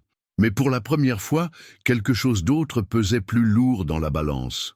« Monsieur Carpentier, je comprends votre colère, mais je ne peux pas épouser votre fille en sachant que je ne l'aime pas comme elle le mérite. L'amour? À votre âge, Julien, on ne construit plus sa vie sur des coups de foudre adolescents. L'amour, ça se cultive, ça se développe dans le respect mutuel et les projets communs. Peut-être, mais moi, j'ai besoin de plus que ça. Plus que ça? Vous avez une des plus belles fortunes de France, une entreprise florissante, une réputation irréprochable, et ma fille qui vous aime sincèrement. Qu'est-ce que vous pouvez vouloir de plus? La paix avec moi-même. » Philippe Carpentier raccrocha sans un mot de plus, laissant Julien face au silence pesant de son téléphone. Il savait que cette conversation ne resterait pas confidentielle longtemps. Dans quelques heures, tout Paris bruirait de nouvelles de ce mariage annulé à la dernière minute. Il décida de rentrer chez lui à pied, espérant que la marche l'aiderait à clarifier ses pensées. Mais à peine avait-il parcouru 2 rues que son téléphone sonna à nouveau. Cette fois, c'était clair. « Julien, comment ça s'est passé avec ta fiancée ?»« Ex-fiancée, corrigea-t-il. C'est fini, le mariage n'aura pas lieu. » Il y eut un silence à l'autre bout du fil. Claire avait espéré ce dénouement, mais maintenant qu'il devenait réalité, elle mesurait la gravité de ce qu'elle avait provoqué en venant le voir. « Tu es sûr de toi ?» demanda-t-elle doucement. « Plus sûr que je ne l'ai jamais été. Et toi, tu n'as pas de regrets? » ?»« Si, j'en ai. Je regrette d'avoir attendu si longtemps pour te dire la vérité. J'aurais dû avoir le courage de revenir plus tôt. Non, tu as bien fait d'attendre. Il y a 7 ans, je n'étais pas prêt. J'aurais probablement choisi la facilité, l'argent, les conventions. Il fallait que je traverse toutes ces années de mensonges avec moi-même pour comprendre ce qui comptait vraiment. Et maintenant, qu'est-ce qu'on fait? Maintenant, je vais devoir affronter ma famille, mes amis, mes associés. Ça ne va pas être facile. Tu veux qu'on t'aide? Lucie et moi, on peut rester encore quelques jours. Non, retournez à Nantes. Je dois régler cette situation seule. Mais après, j'aimerais venir vous voir, si vous voulez bien de moi. Julien, tu es le père de Lucie, tu seras toujours le bienvenu. Et entre nous, je veux dire entre toi et moi, on verra. Laissons le temps faire les choses. Cette prudence de Claire était compréhensible, mais elle frustra Julien. Il aurait voulu des certitudes, des promesses, un avenir clairement défini. Mais il devait accepter que certaines choses ne se commandaient pas. En arrivant rue de Varennes, il découvrit sa mère qui l'attendait devant l'immeuble, le visage fermé. Marguerite Morel avait revêtu sa tenue de bataille, tailleur noir impeccable, collier de perles, expression glaciale qui ne présageait rien de bon. « Alors » demanda-t-elle sans préambule. « C'est vrai, tu as annulé ton mariage ?»« Oui, pour cette femme et sa gamine ? Pour ma fille et la femme que j'aime. Que tu aimes. Julien, tu ne la vois que depuis 2 jours. Comment peux-tu savoir si tu l'aimes ? Parce que je ne l'ai jamais oubliée, maman, malgré tous tes efforts pour l'effacer de ma mémoire. » Ils montèrent jusqu'à l'appartement de Julien, dans un silence tendu. Une fois à l'intérieur, Marguerite se dirigea vers le salon et s'assit sur le canapé Louis XVI avec la raideur d'une reine offensée. « Très bien, dit-elle. Parlons clairement. Qu'est-ce que tu comptes faire maintenant ? D'abord, assumer les conséquences de ma décision, affronter le scandale, gérer la presse, m'excuser auprès des invités, et ensuite je vais à Nantes. Je veux apprendre à connaître ma fille, rattraper le temps perdu. Et l'entreprise, tes responsabilités ? L'entreprise ne s'écroulera pas parce que je prends quelques semaines de congé. Ah, quelques semaines ? Tu crois vraiment que ça va se limiter à quelques semaines ? Julien, cette femme vit dans un autre monde. Comment comptes-tu concilier ta vie ici et une existence de petit bourgeois nantais ? Je ne sais pas encore. Peut-être en redéfinissant mes priorités. Tes priorités ? Ton père a passé sa vie à bâtir cet empire. Des générations de Morel se sont succédées pour faire de cette entreprise ce qu'elle est aujourd'hui. Et toi, tu veux tout sacrifier pour une aventure sentimentale. Ce n'est pas une aventure, maman.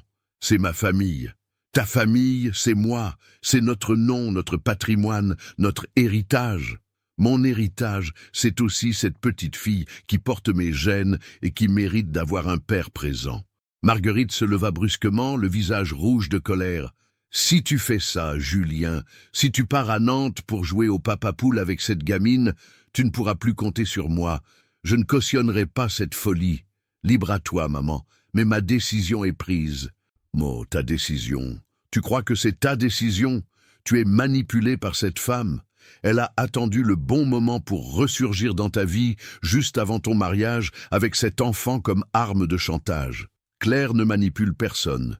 Elle voulait juste que Lucie connaisse son père. Et qu'est-ce qui te prouve que cet enfant est bien de toi ? Un test ADN ? Des preuves médicales ? Cette insinuation révolta Julien. Il suffit de la regarder, maman. Elle me ressemble trait pour trait. Les ressemblances peuvent tromper. Arrête, tu es en train de remettre en question l'honnêteté d'une femme que tu ne connais même pas. Je connais son type, des opportunistes qui profitent de la naïveté des hommes riches. Cette accusation était de trop. Julien regarda sa mère avec un mélange de colère et de pitié. Comment pouvait-elle être si cynique, si dure, si aveugle aux vraies valeurs de l'existence ? Maman, dit-il d'une voix calme mais ferme, pendant toute ma vie, tu as pris des décisions à ma place. Tu as choisi mes écoles, mes fréquentations, ma carrière, et même ma fiancée. Cette fois, c'est moi qui choisis, et je choisis l'amour. « L'amour !» répéta-t-elle avec mépris. « Tu verras où ça te mènera, ton amour. » Elle claqua la porte en sortant, laissant Julien seul dans cet appartement somptueux qui lui semblait soudain vide et froid comme un mausolée. Le lendemain matin, Julien découvrit l'ampleur du désastre. Sur la table de sa cuisine s'étalaient tous les journaux que son concierge avait eu la délicatesse de monter. Le Figaro, le Parisien, France Soir et même Closer qui titrait avec un goût douteux « Scandale chez les Morel, le mariage du siècle annulé ». La presse People s'en donnait à cœur joie. Des photos de lui et d'Élodie lors de leur fiançailles s'étalaient en une, accompagnées de titres racoleurs. Julien Morel plaque sa fiancée à 48 heures du mariage. Élodie Carpentier humiliée en public. L'empire Morel ébranlé par un scandale sentimental. Mais c'est dans Paris Match que la situation devenait vraiment problématique. Le magazine avait réussi à obtenir des témoignages de clients du Café de Flore qui avaient assisté à sa rupture avec Élodie. Pire encore, quelqu'un avait vendu une photo floue le montrant aux Tuileries avec Claire et Lucie. La légende était explicite. Julien Morel et sa famille cachée. Le téléphone n'arrêtait pas de sonner. Des journalistes, des amis en quête de ragots, des relations d'affaires inquiètes pour la réputation de l'entreprise. Julien avait fini par débrancher le fixe et mettre son portable en mode silencieux.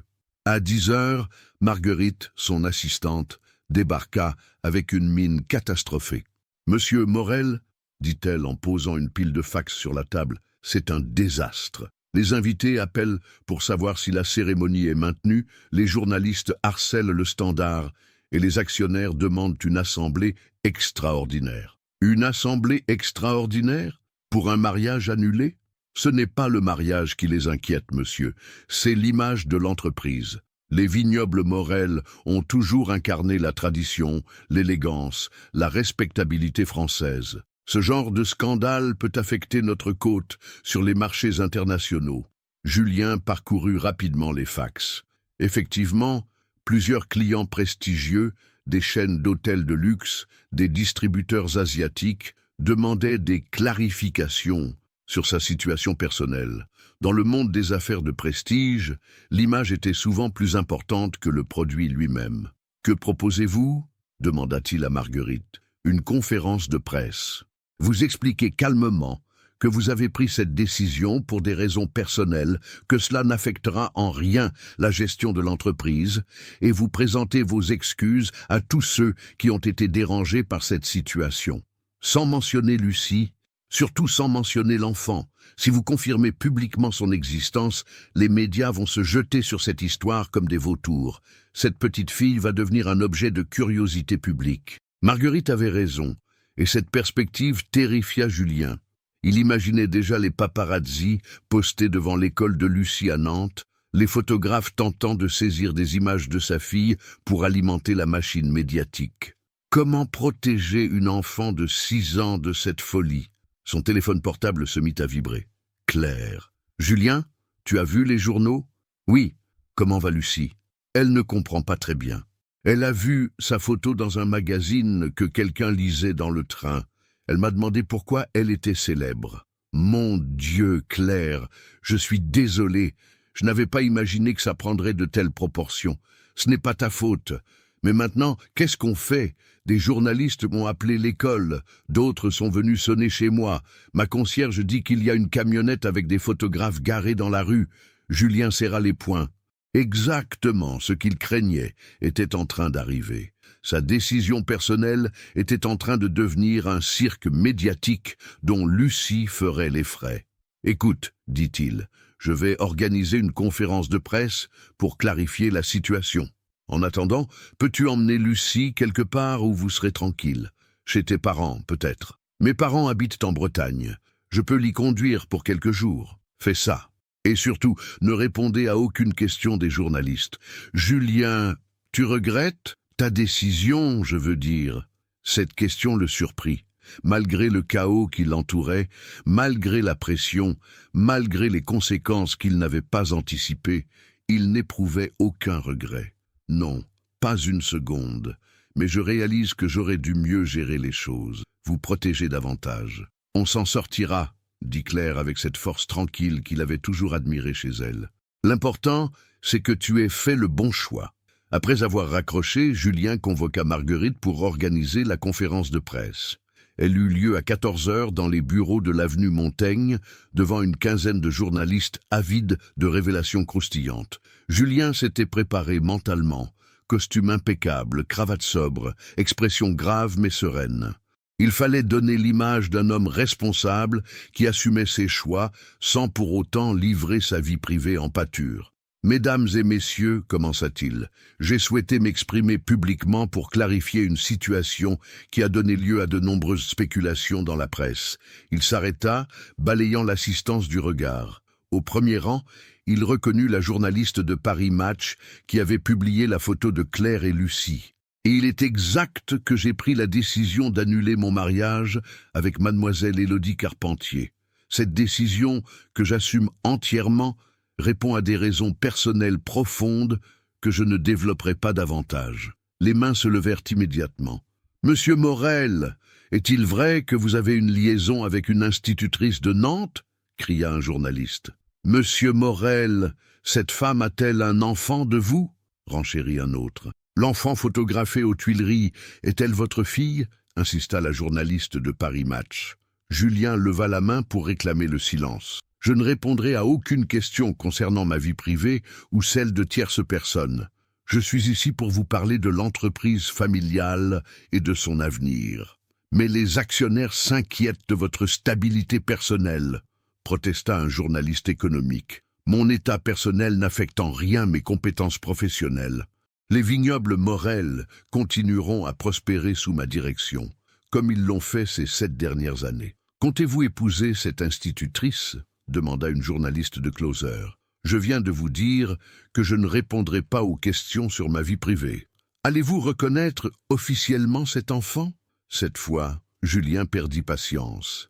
La question touchait directement Lucie, et il ne supportait pas qu'on spécule publiquement sur sa fille. « Cette conférence de presse est terminée, » dit-il en se levant. « Monsieur Morel, Monsieur Morel !» crièrent les journalistes en chœur, mais il était déjà sorti, laissant derrière lui un groupe de reporters frustrés et déterminés à obtenir leur réponse par d'autres moyens. En regagnant son bureau, Julien réalisa que cette conférence avait probablement aggravé les choses. En refusant de répondre, il avait alimenté les spéculations. Les journalistes allaient maintenant redoubler d'efforts pour obtenir des informations sur Claire et Lucie. Son téléphone sonna. Alexandre. « Mec, je viens de voir ta prestation à la télé. Catastrophique. Tu as l'air d'un homme qui cache quelque chose d'énorme. » « Je ne cache rien. Je protège ma vie privée. »« Ta vie privée ?» ?»« Julien, toute la France sait maintenant que tu as une maîtresse et un enfant cachés. Le mieux, c'est d'assumer complètement ou de démentir formellement. Je ne démentirai pas l'existence de ma fille. Alors assume. Organise une belle séance photo familiale, montre que tu es un père responsable, et l'opinion publique te pardonnera. Les gens adorent les histoires d'amour qui finissent bien. Lucie n'est pas un objet publicitaire, Alexandre, mais elle est ta fille, et dans ton milieu, avoir des enfants, c'est valorisant. Regarde tous ces hommes politiques qui exhibent leur progéniture. Julien raccrocha, écœuré par ce cynisme. Comment ses proches pouvaient-ils réduire Lucie à un simple élément de communication? Cet enfant méritait d'être protégé, pas exploité pour redorer son blason. Il regarda par la fenêtre les toits de Paris qui s'étendaient à l'infini. Quelque part dans cette ville, des journalistes enquêtaient sur sa vie, fouillaient son passé, cherchaient des témoins de son séjour à Avignon. Et loin, en Bretagne, Claire et Lucie se cachaient de cette curiosité malsaine qu'il avait involontairement déclenchée. Pour la première fois depuis sa décision, Julien se demanda s'il n'avait pas commis une terrible erreur. 3 jours après la conférence de presse ratée, Julien n'y tenait plus. Les journalistes campaient toujours devant son immeuble, son téléphone n'arrêtait pas de sonner, et il n'avait aucune nouvelle de Claire et Lucie depuis leur départ précipité pour la Bretagne. L'entreprise tournait au ralenti. Marguerite gérait les urgences, et lui-même se sentait comme un prisonnier dans sa tour d'ivoire parisienne. Il prit une décision impulsive qui aurait horrifié son ancien moi. Il monta dans sa voiture, une Aston Martin trop voyante qu'il regretta immédiatement, et prit la direction de l'Ouest sans prévenir personne. Claire lui avait simplement dit que ses parents habitaient près de Quimper, ce qui représentait une zone de recherche considérable, mais il était déterminé à les retrouver. Le voyage lui prit 5 heures, pendant lesquelles il eut tout le temps de réfléchir à la folie de sa démarche. Comment comptait-il retrouver Claire dans la campagne bretonne? Il ne connaissait même pas le nom de famille de ses parents. Mais quelque chose le poussait à continuer. Cette urgence viscérale de s'assurer que Lucie allait bien, qu'elle ne lui en voulait pas de toute cette agitation médiatique. En arrivant à Quimper en fin d'après-midi, il réalisa l'ampleur de sa naïveté. La ville comptait plusieurs dizaines de milliers d'habitants, sans compter les communes environnantes. Comment retrouver une institutrice de Nantes et sa fille dans cette immensité? Il s'arrêta dans un café du centre-ville, commanda un café qu'il ne but pas et sortit son téléphone. Claire avait éteint le sien depuis le matin, sans doute pour éviter les journalistes, mais il tenta quand même de l'appeler. Messagerie vocale. « Claire, c'est Julien. Je suis à Quimper. Je sais que c'est fou, mais j'avais besoin de vous voir, de m'assurer que Lucie va bien. Rappelle-moi, s'il te plaît. » Il raccrocha et regarda autour de lui. Les clients du café le dévisageaient discrètement. L'un d'eux consultait son smartphone, probablement en train de vérifier si c'était bien lui sur les photos des journaux. Julien réalisa qu'avec sa voiture de luxe et ses vêtements de marque, il était aussi discret qu'un paon dans une basse-cour. Il décida de prendre une chambre d'hôtel et d'attendre que Claire rappelle. Mais au moment de sortir du café, il entendit une petite voix familière qui lui fit battre le cœur. « Maman, regarde, il y a la même voiture que dans les films. » Lucie se tenait devant la vitrine, le nez collé contre la vitre, admirant l'Aston Martin garé sur la place. Claire était à ses côtés, un sac de course à la main, et elle avait suivi le regard de sa fille. Quand elle aperçut Julien dans le café, son visage exprima un mélange de surprise et d'inquiétude. Il sortit immédiatement. « Mais papa !» s'écria Lucie en courant vers lui. « Qu'est-ce que tu fais là ?»« J'étais inquiet pour vous, » dit-il en la soulevant dans ses bras. « Comment ça va, ma puce ?»« Ça va. Papy et mamie ont un jardin avec des poules. Et hier, on a vu des dauphins à la plage. » Cette joie spontanée de Lucie contrastait avec l'expression soucieuse de Claire. « Julien, dit-elle doucement, qu'est-ce que tu fais ici? Comment nous as-tu retrouvés? » « Je ne vous ai pas retrouvé. C'est le hasard. J'étais dans ce café depuis 1 heure. Je ne savais pas par où commencer. Tu aurais pu appeler. Tu ne répondais plus au téléphone. Pour de bonnes raisons. Les journalistes ont mon numéro maintenant. Ils appellent toutes les heures. » Julien se sentit coupable. En venant ici, il risquait d'attirer l'attention sur leur refuge. « Je suis désolé. Je n'aurais pas dû venir. Mais je n'arrivais plus à supporter de ne pas savoir comment vous alliez. » « De papa, dit Lucie en tirant sur sa manche, tu viens voir les poules de papy. »« Lucie, intervint Claire, papa ne peut pas venir à la maison. C'est compliqué. » « Pourquoi c'est compliqué? Comment expliquer à une enfant de 6 ans que son père était devenu malgré lui une célébrité, que sa présence risquait d'attirer des journalistes et de transformer le paisible village de ses grands-parents en cirque médiatique? Parce que papa est très connu en ce moment, dit Claire avec diplomatie. Et quand quelqu'un est très connu, ça peut déranger les gens autour. Comme les stars à la télé, un peu comme ça, oui. Lucie réfléchit un moment, puis proposa avec cette logique implacable des enfants. Alors on peut aller dans un endroit où il n'y a personne. Cette suggestion innocente toucha Julien. Sa fille voulait passer du temps avec lui et trouver naturellement des solutions aux problèmes d'adultes. Elle a raison, dit-il à Claire. On pourrait aller quelque part d'isolé. Une plage déserte, une forêt, juste quelques heures. Claire hésita. Elle voyait bien que Lucie avait envie de profiter de son père, mais elle craignait les conséquences. « Les journalistes te cherchent sûrement partout, dit-elle. Si on te voit avec nous, tant pis. Lucie mérite d'avoir un père présent, même si c'est compliqué. Tu es sûr? Parce que une fois qu'on aura franchi cette ligne, il n'y aura plus de retour en arrière possible. Lucie sera définitivement exposée. » Julien regarda sa fille, qui l'observait avec espoir, puis Claire qui l'attendait avec cette expression grave qu'il lui avait toujours connue dans les moments importants. « Je suis sûr, dit-il. De toute façon, ils finiront par nous trouver, autant que ce soit dans nos conditions. » Claire acquiesça lentement. « D'accord, mais pas chez mes parents. On va trouver un endroit neutre. Je connais une crique isolée près de Bénodet, dit Julien. J'y allais avec mon père quand j'étais petit. On devrait y être tranquille. » Ils montèrent tous les trois dans l'Aston Martin, Lucie étant aux anges de voyager dans une vraie voiture de course. Le trajet jusqu'à Bénodet ne prit qu'1 vingtaine de minutes, pendant lesquelles Lucie bavarda sans arrêt, racontant ses découvertes bretonnes, les crêpes de sa grand-mère, les promenades en tracteur avec son grand-père, la chatte qui avait eu des chatons dans la grange. Cette normalité, cette joie de vivre de Lucie, rappela à Julien pourquoi il avait pris toutes ces décisions difficiles. Il ne s'agissait pas d'un caprice d'homme riche qui s'ennuie, mais d'un père qui voulait faire partie de la vie de sa fille. La crique était effectivement déserte, protégée des regards par de hautes falaises couvertes de landes. Lucie courut immédiatement vers les rochers pour chercher des coquillages, laissant ses parents seuls, face à face, pour la première fois depuis des jours. « Comment ça se passe vraiment ?» demanda Julien. « Je veux dire, avec tes parents, l'isolement, tout ça. » Mes parents sont merveilleux. Ils s'occupent très bien de Lucie et ils ne posent pas trop de questions. Mais c'est vrai que c'est difficile de se cacher, de ne pas pouvoir sortir normalement.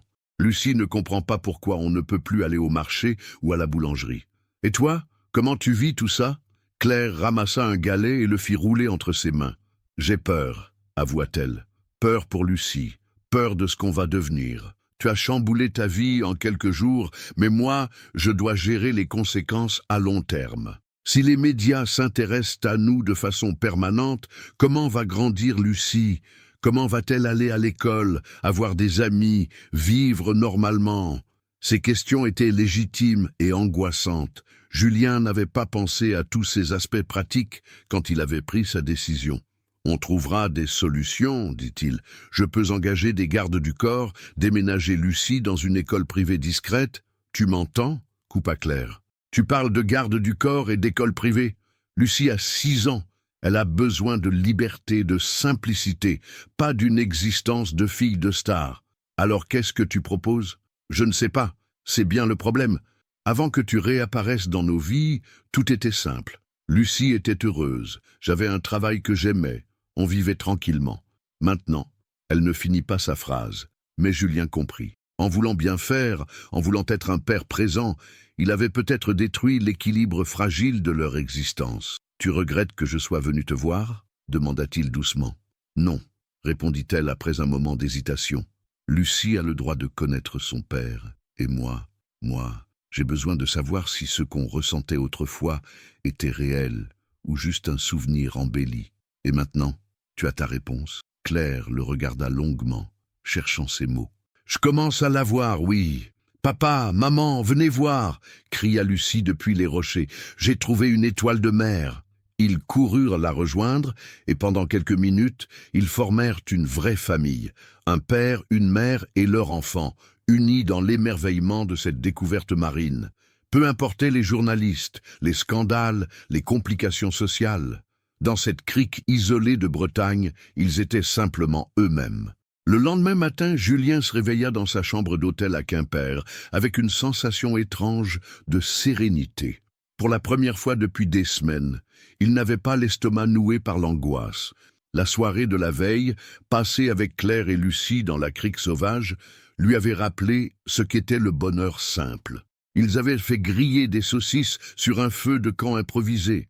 Lucie avait construit des châteaux de sable pendant que ses parents parlaient à voix basse, et pour quelques heures, ils avaient été une famille normale. Son téléphone affichait 43 appels en absence et une montagne de messages, mais il n'avait aucune envie de replonger dans cette folie médiatique. Il avait trouvé plus précieux et il n'était pas prêt à le lâcher. Vers 10 heures, Claire l'appela. « Julien, tu es toujours en ville ?»« Oui, je me demandais si je pouvais vous revoir aujourd'hui. C'est pour ça que j'appelais. Mes parents aimeraient te rencontrer, si tu es d'accord, bien sûr. » Cette proposition le surprit. Rencontrer les parents de Claire revenait à franchir un cap symbolique important. C'était reconnaître officiellement leur relation, même si elle restait fragile et incertaine. « Tu es sûr, avec tout ce cirque médiatique, papa dit qu'il faut regarder les gens dans les yeux pour les juger. Et puis, tu es le père de Lucie. Il trouve normal de savoir qui tu es. D'accord. À quelle heure? Quand tu veux. On t'attend. » Claire lui donna l'adresse. Une ferme à une dizaine de kilomètres de Quimper, dans le petit village de Pluguffan. En y allant, Julien appréhendait cette rencontre. Comment des paysans bretons allaient-ils accueillir un milliardaire parisien qui avait bouleversé la vie de leur fille et de leur petite-fille? La ferme des Leblanc était exactement ce qu'il avait imaginé. Une maison de pierre, typiquement bretonne, entourée de prairies où paissaient des vaches pie-noires. Un tracteur était garé dans la cour et des poules picoraient librement autour d'un tas de fumier. L'odeur de campagne, mélange d'herbes fraîches et d'étables, lui rappela ses rares séjours chez ses grands-parents paternels, avant que la fortune familiale ne les éloigne de leurs racines rurales. Claire l'accueillit à la porte, mais Julien remarqua immédiatement qu'elle semblait préoccupée. « Il s'est passé quelque chose » demanda-t-il. « Les journalistes nous ont retrouvés » répondit-elle à voix basse. « Ou plutôt, ils t'ont retrouvé. Ils savent que tu es en Bretagne. » France 2 a diffusé un reportage ce matin sur ta fuite mystérieuse vers l'ouest. Comment ont-ils su? Quelqu'un t'a probablement reconnu en route. Ou alors ils ont repéré ta voiture. Une Aston Martin, ça ne passe pas inaperçu dans la campagne bretonne. Julien se sentit coupable. En venant ici impulsivement, il avait mis en danger la tranquillité de cette famille qui l'accueillait. « Papa !» cria Lucie en déboulant dans l'entrée. « Viens voir, papy a dit qu'on pouvait donner à manger aux poules. » Elle le tira par la main vers l'arrière de la maison, où l'attendaient les parents de Claire. Pierre Leblanc était un homme de 70 ans environ, solide comme un chêne, avec ce visage buriné par des décennies de travail en plein air. Sa femme, Yvonne, plus petite et plus ronde, l'observait avec cette curiosité bienveillante des mères qui jaugent un prétendant. « Alors, dit Pierre sans préambule, c'est vous le père de notre Lucie? »« Oui, monsieur. Appelez-moi Pierre. Et expliquez-moi pourquoi il a fallu 6 ans pour que vous vous décidiez à venir la voir. » La question était directe, sans aménité. Julien apprécia cette franchise rustique qui contrastait avec les circonvolutions de son milieu habituel. « Parce que j'ignorais son existence, Pierre. Ma mère avait intercepté toutes les lettres de Claire. »« Votre mère ?» répéta Yvonne, scandalisée. « Quelle sorte de mère empêche son fils de connaître sa petite-fille ? Le genre de mère qui pense que l'argent et le rang social sont plus importants que l'amour. Et vous, qu'est-ce que vous pensez ?»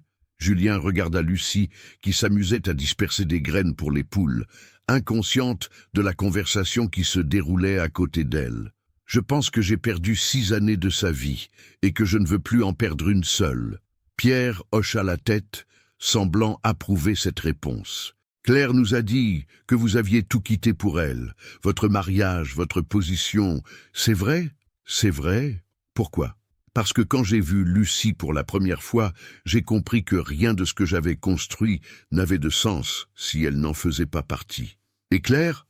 demanda Yvonne. « Qu'est-ce qu'elle représente pour vous ?» Cette question était plus délicate. Julien avait des sentiments profonds pour Claire, mais ils étaient mélangés. Nostalgie de leur amour de jeunesse, reconnaissance pour avoir élevé Lucie seule, admiration pour sa force et sa simplicité. Était-ce de l'amour ou de la gratitude? « Claire est la mère de ma fille, dit-il prudemment, et une femme remarquable. Ce n'est pas ce que je vous demande, insista Yvonne. Est-ce que vous l'aimez? Julien regarda Claire qui l'observait depuis la porte de la cuisine. Leurs yeux se croisèrent et il y lut la même question muette. Qu'éprouvaient-ils vraiment l'un pour l'autre, au-delà de leur fille commune? « Je crois que oui, dit-il finalement. Mais nous devons apprendre à nous redécouvrir. Nous ne sommes plus les mêmes qu'à Avignon. Au moins, vous êtes honnête, commenta Pierre. C'est déjà ça. « Papa, papy, regardez !» s'écria Lucie. La poule a pondu un œuf. Elle tenait délicatement un œuf encore tiède, avec cette fierté des enfants qui découvrent les mystères de la nature. « Bravo, ma puce !» dit Julien. « Tu peux le garder ?»« Bien sûr, » répondit Pierre. « Et ce soir, on le mangera pour le dîner. »« Tu restes dîner ?» demanda Lucie avec espoir. Julien regarda Claire, puis ses parents. L'invitation était implicite, mais il ne voulait pas s'imposer. « Si vous voulez bien de moi, évidemment, » dit Yvonne. « Vous êtes de la famille maintenant. » Cette phrase simple, « vous êtes de la famille », toucha Julien plus profondément qu'il ne l'aurait cru. Depuis des années, il évoluait dans un monde où les relations étaient codifiées, hiérarchisées, intéressées. Ici, dans cette ferme bretonne, on l'acceptait simplement parce qu'il était le père de Lucie. L'après-midi se passa paisiblement. Pierre lui fit visiter l'exploitation, lui expliqua les difficultés de l'agriculture moderne, les contraintes européennes, la concurrence déloyale. Julien l'écoutait avec attention, découvrant un monde qu'il ne connaissait pas malgré ses vignobles, car ses domaines viticoles étaient gérés par des régisseurs. Lui-même n'avait jamais eu les mains dans la terre. « Vous devriez essayer, » dit Pierre en le voyant observer la traite des vaches. « Ça remet les idées en place. Le contact avec les bêtes. Julien retroussa ses manches et tenta l'expérience sous l'œil amusé de Lucie. Il n'était pas très doué, mais il prenait plaisir à cette activité si éloignée de ses habitudes. Pour la première fois depuis des années, ses mains servaient à quelque chose de concret et d'utile. « Papa, dit Lucie en s'approchant, pourquoi tu habites pas ici ?»« Parce que papa travaille à Paris, ma chérie, » intervint Claire. « Mais il pourrait travailler ici, il y a plein de places. » Cette suggestion innocente fit sourire les adultes, mais elle contenait une vérité profonde. Qu'est-ce qui empêchait réellement Julien de changer de vie? Ses obligations? Ses habitudes? Ou simplement sa peur de sortir de sa zone de confort? Le soir venu, autour de la grande table de la cuisine, devant un repas simple mais délicieux préparé par Yvonne, Julien se sentit étrangement à sa place. Lucie babillait, racontant sa journée à la ferme. Claire souriait en écoutant sa fille. Pierre et Yvonne l'interrogeaient sur son travail, ses projets, sans curiosité malsaine, mais avec un intérêt sincère. Vers 22 heures, le téléphone de la maison sonna. Pierre décrocha, écouta quelques instants, puis raccrocha avec une expression soucieuse. « C'était le maire, dit-il. Il y a des journalistes au village. Ils posent des questions sur vous, ils cherchent à savoir où vous logez. » La réalité les rattrapait. Julien réalisa qu'il ne pouvait plus fuir indéfiniment. Tôt ou tard, il devrait affronter les conséquences de ses choix et construire une solution durable pour protéger Claire et Lucie. « Je vais retourner à Paris, » dit-il. « Il faut que je règle cette situation. »« Et après ?» demanda Claire. « Tu reviendras ? Si vous voulez de moi. »« Moi, je veux, » déclara Lucie, avec cette simplicité qui allait droit au cœur. « Alors je reviendrai, » promit Julien. « Et la prochaine fois, ce sera pour rester. » De retour à Paris, 3 jours plus tard, Julien découvrit que son absence avait encore amplifié le chaos.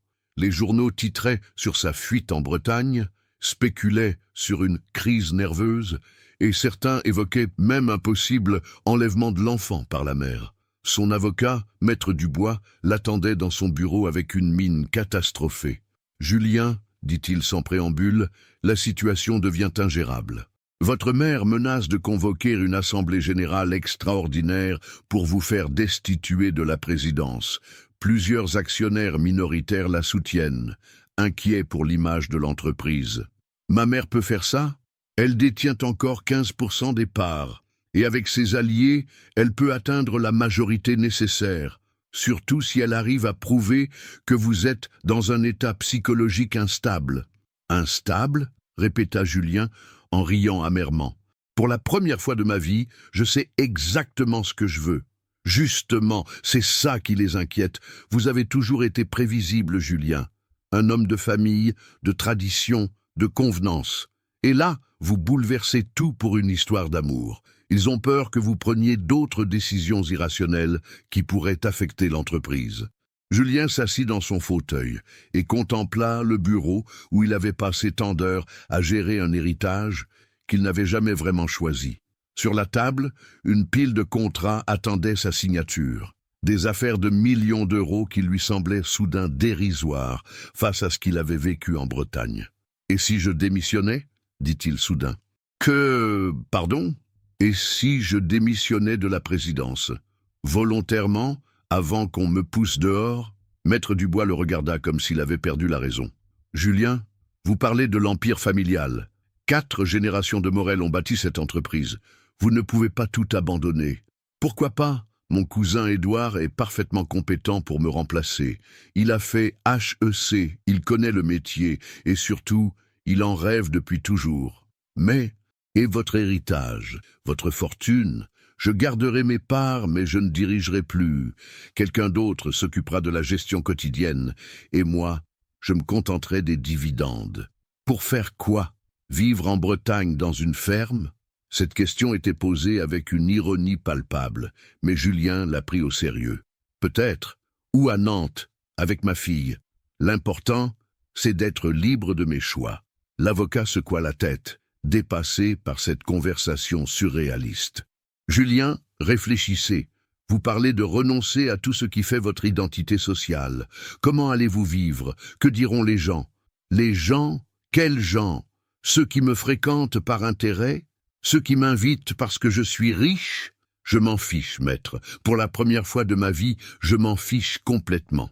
Et financièrement, même sans diriger l'entreprise, vos parts vous rapporteront de quoi vivre confortablement, certes, mais pas de quoi maintenir votre train de vie actuel. Tant mieux, ce train de vie m'étouffait. Julien se leva et se dirigea vers la fenêtre. Paris s'étendait sous ses yeux, cette ville où il était né et avait grandi, mais qui ne lui procurait plus aucune émotion. « Maître, dit-il en se retournant, organisez une réunion avec les principaux actionnaires. Je veux leur annoncer moi-même ma décision. Vous êtes sûr? Certain. Et prévenez ma mère. Il est temps qu'on ait une conversation franche. » L'avocat partit en secouant la tête, et Julien se retrouva seul dans ce bureau qui avait été son univers pendant tant d'années. Il ouvrit le tiroir de son bureau et en sortit le petit caillou en forme de cœur que Lucie lui avait offert. Ce simple galet valait plus à ses yeux que tous les objets d'art qui décoraient de la pièce. Son téléphone sonna. Claire. « Julien, comment ça se passe à Paris? »« Ça se passe bien. Je suis en train de révolutionner ma vie. Qu'est-ce que tu veux dire? » « Je vais démissionner de la présidence de l'entreprise. » Il y eut un silence à l'autre bout du fil. « Julien, tu es sûr? Tu ne fais pas ça pour nous, j'espère, parce que nous ne t'avons rien demandé de tel. Je le fais pour moi, pour être enfin libre de mes choix. Et accessoirement, oui, pour pouvoir être près de vous, sans que ça pose de problème. Et financièrement, je ne serai plus milliardaire, mais je ne serai pas pauvre non plus. Les dividendes de mes parts me permettront de vivre correctement. Pas dans le luxe, mais correctement. Tu réalises ce que tu es en train de faire? Tu changes complètement de vie? Exactement. Et j'ai hâte de voir ce que ça va donner. Claire ne répondit pas immédiatement. Julien l'entendait réfléchir, peser le pour et le contre de cette décision radicale. « Et si tu regrettes ?» finit-elle par demander. « Impossible. Hier soir, chez tes parents, j'ai été plus heureux qu'en 20 ans de vie parisienne. »« Julien !»« Quoi ? Je crois que je suis en train de retomber amoureuse de toi. » Cette déclaration, si simple et si directe, bouleversa Julien. Claire n'était pas du genre à exprimer ses sentiments à la légère. Si elle disait cela, c'est qu'elle le pensait vraiment. « Moi aussi, murmura-t-il, moi aussi, je suis en train de retomber amoureux de toi. Alors, viens nous rejoindre, dès que tu auras réglé tes affaires. J'arrive, dans une semaine maximum, tout sera bouclé ici. » Après avoir raccroché, Julien se sentit plus léger qu'il ne l'avait été depuis des années. Il allait enfin pouvoir vivre sa vie, ses choix, ses amours, sans se soucier du qu'en dira-t-on. Le lendemain, la réunion avec les actionnaires eut lieu dans la salle de conseil de l'entreprise. Autour de la grande table d'acajou, une quinzaine de visages graves l'observaient. Sa mère était assise en face de lui, le regard glacial. Son cousin Édouard, convoqué en urgence, semblait ne pas comprendre pourquoi on l'avait fait venir. « Mesdames et messieurs, » commença Julien, « je vous ai réunis pour vous annoncer une décision importante. Je démissionne de mes fonctions de président-directeur général des vignobles Morel. » Un murmure parcourut l'assemblée. Sa mère pâlit. « Cette décision est irrévocable et prend effet immédiatement. Je propose que mon cousin Édouard, parfaitement formé et compétent, me succède à ce poste. »« Julien, dit sa mère d'une voix étranglée, tu ne peux pas faire ça, pas pour cette femme. »« Maman, répondit-il calmement, je ne le fais pas pour Claire, je le fais pour moi. Pour être enfin l'homme que j'ai envie d'être. »« Et quel homme est-ce » demanda un actionnaire. « Un père présent pour sa fille, un homme qui choisit l'amour plutôt que les convenances, quelqu'un qui préfère la simplicité à l'ostentation. Vous réalisez que vous allez devenir un homme ordinaire » lança sa mère avec mépris. Julien sourit. « Justement, maman, j'ai hâte de découvrir ce que c'est que d'être ordinaire. » Édouard, encore sous le choc, balbutia. « Cousin, tu es sûr? C'est un honneur immense, mais tu en rêvais depuis l'enfance, Édouard. L'entreprise sera entre de bonnes mains avec toi. Et toi, qu'est-ce que tu vas devenir ?» Julien regarda par la fenêtre vers cet ouest qui l'appelait, vers cette nouvelle vie qui l'attendait. « Je vais devenir père à plein temps. Et peut-être que je vais apprendre à être heureux. » La réunion se termina dans un brouhaha de discussions, de protestations et de questions, mais Julien n'écoutait plus. Il pensait à Lucie qui l'attendait, à Claire qui l'aimait, à cette ferme bretonne où il avait découvert que le bonheur n'avait pas de prix. Pour la première fois de sa vie, il avait choisi son cœur plutôt que sa raison, et il savait qu'il avait pris la bonne décision. 6 mois plus tard, Nantes, quartier des Dervalières. Le réveil sonna à 7 heures, comme tous les matins depuis que Julien avait emménagé dans le petit appartement de Claire. Mais contrairement à son ancienne vie parisienne, où il se levait avec l'angoisse de la journée qui l'attendait, il ouvrait désormais les yeux avec impatience. Aujourd'hui était particulier. C'était l'anniversaire de Lucie, ses 7 ans. « Papa, papa !» cria la petite voix depuis le couloir. « C'est mon anniversaire !» Julien sourit en entendant ses pas précipités dans l'escalier. Même après 6 mois, il ne se lassait pas d'être appelé « papa » avec cette spontanéité joyeuse. Il enfila un jean et un pull. Sa garde-robe avait considérablement simplifié depuis qu'il avait quitté le monde des costumes 3 pièces. « Joyeux anniversaire, ma puce !» dit-il, en la soulevant dans ses bras quand elle déboula dans la cuisine. « Tu as pensé au cadeau ?»« Un quel cadeau ?» fit-il semblant de s'étonner. « Papa !» protesta-t-elle en riant. « Tu avais promis. »« Ah oui, le cadeau, » dit-il, en se dirigeant vers le placard de l'entrée. « Je crois qu'il y a quelque chose là-dedans. » Il en sortit un paquet soigneusement emballé. Lucie l'ouvrit avec des gestes précautionneux, révélant un appareil photo numérique adapté aux enfants. « Pour que tu puisses photographier tout ce qui te plaît, » expliqua Julien. « Comme ça, on pourra faire un album de notre nouvelle vie. »« Notre nouvelle vie ?» répéta Lucie. « Oui, nous 3, ensemble. » Claire apparut dans l'encadrement de la porte, encore en pyjama, les cheveux ébouriffés par le sommeil. 6 mois de vie commune avaient confirmé ce qu'ils pressentaient. Ils étaient faits pour être ensemble, pas seulement par nostalgie ou pour Lucie, mais par un amour vrai et profond qui avait résisté aux années et aux épreuves. « Alors, heureuse ?» demanda-t-elle à sa fille. « Très heureuse. Et ce soir, on fait la fête avec papy et mamie ?»« Bien sûr. Ils arrivent vers 16 heures. » Julien prépara le petit déjeuner pendant que Claire et Lucie organisaient la journée. Cette routine matinale, si différente de ses anciens matins solitaires dans son appartement parisien, lui procurait une satisfaction profonde. Il avait appris à faire des crêpes, spécialité exigée par Lucie, à tresser les cheveux, compétence acquise par nécessité, et à raconter des histoires improvisées, talent insoupçonné révélé par la paternité. Son téléphone sonna. Édouard, qui dirigeait maintenant l'entreprise familiale avec un enthousiasme et une compétence qui faisait taire toutes les critiques. « Cousin, comment va notre petit provincial ? » « Très bien. Et toi ? L'entreprise ? Excellente nouvelle. Le contrat avec la Chine vient d'être signé. Les vignobles Morel vont conquérir l'Asie. Et devine quoi ? Les actionnaires sont ravis. Ils disent que j'ai l'instinct commercial qui te manquait. » Julien sourit.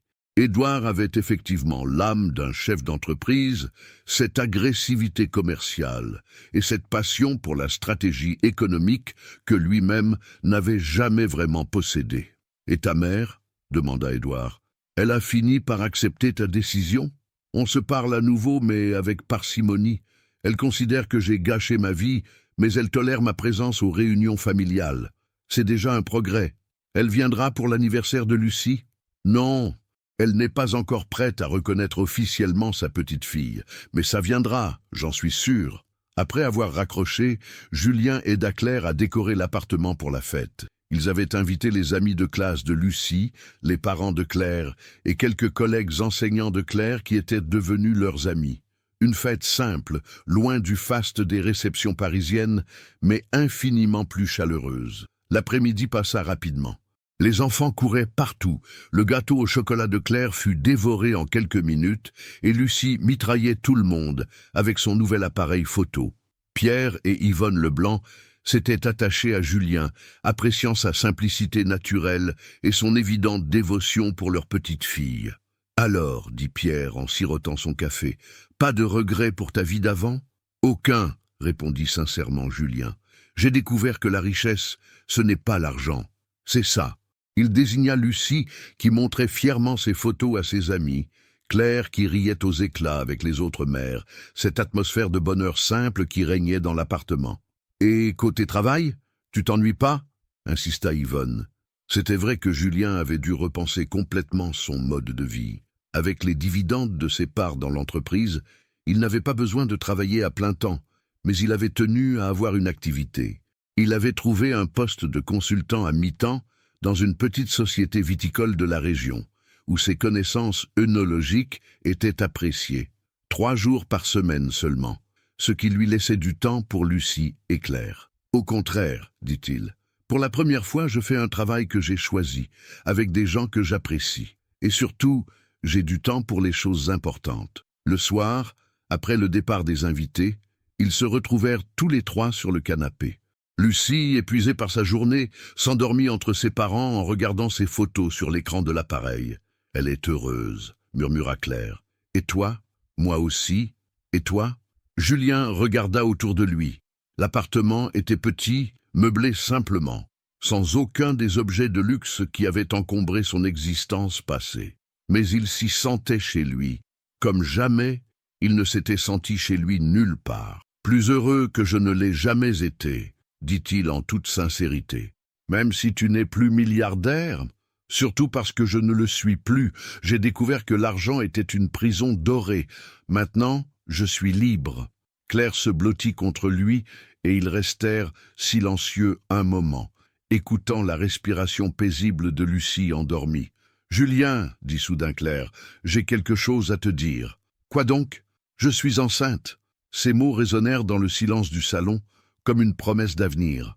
Julien sentit son cœur s'emballer. « Vraiment, vraiment, nous allons avoir un 2e enfant. » Il la regarda, ému aux larmes, un 2e enfant qu'il verrait naître, grandir, qui l'accompagnerait depuis le premier jour. Un enfant qui ne connaîtrait jamais la séparation, qui grandirait dans l'amour et la simplicité. « Tu es heureux ?» demanda Claire, inquiète de son silence. « Heureux ?»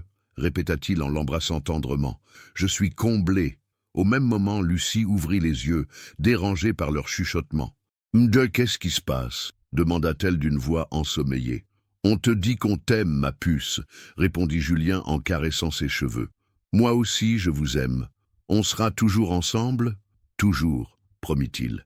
Et cette fois, contrairement à toutes les promesses creuses de sa vie d'avant, Julien savait qu'il tiendrait parole. Il avait enfin trouvé son véritable héritage, non pas l'empire financier légué par ses ancêtres, mais cette famille qu'il avait choisie, cet amour qu'il avait construit, ce bonheur qu'il avait mérité en ayant le courage de tout changer. Dehors, Nantes s'endormait paisiblement. Dans le petit appartement des Dervalières, 3 cœurs battaient à l'unisson. Et bientôt, un 4e viendrait compléter cette symphonie familiale. Julien Morel, ex-milliardaire parisien, était devenu simplement Julien, papa de Lucie et compagnon de Claire. Et c'était le plus beau titre qu'il ait jamais porté.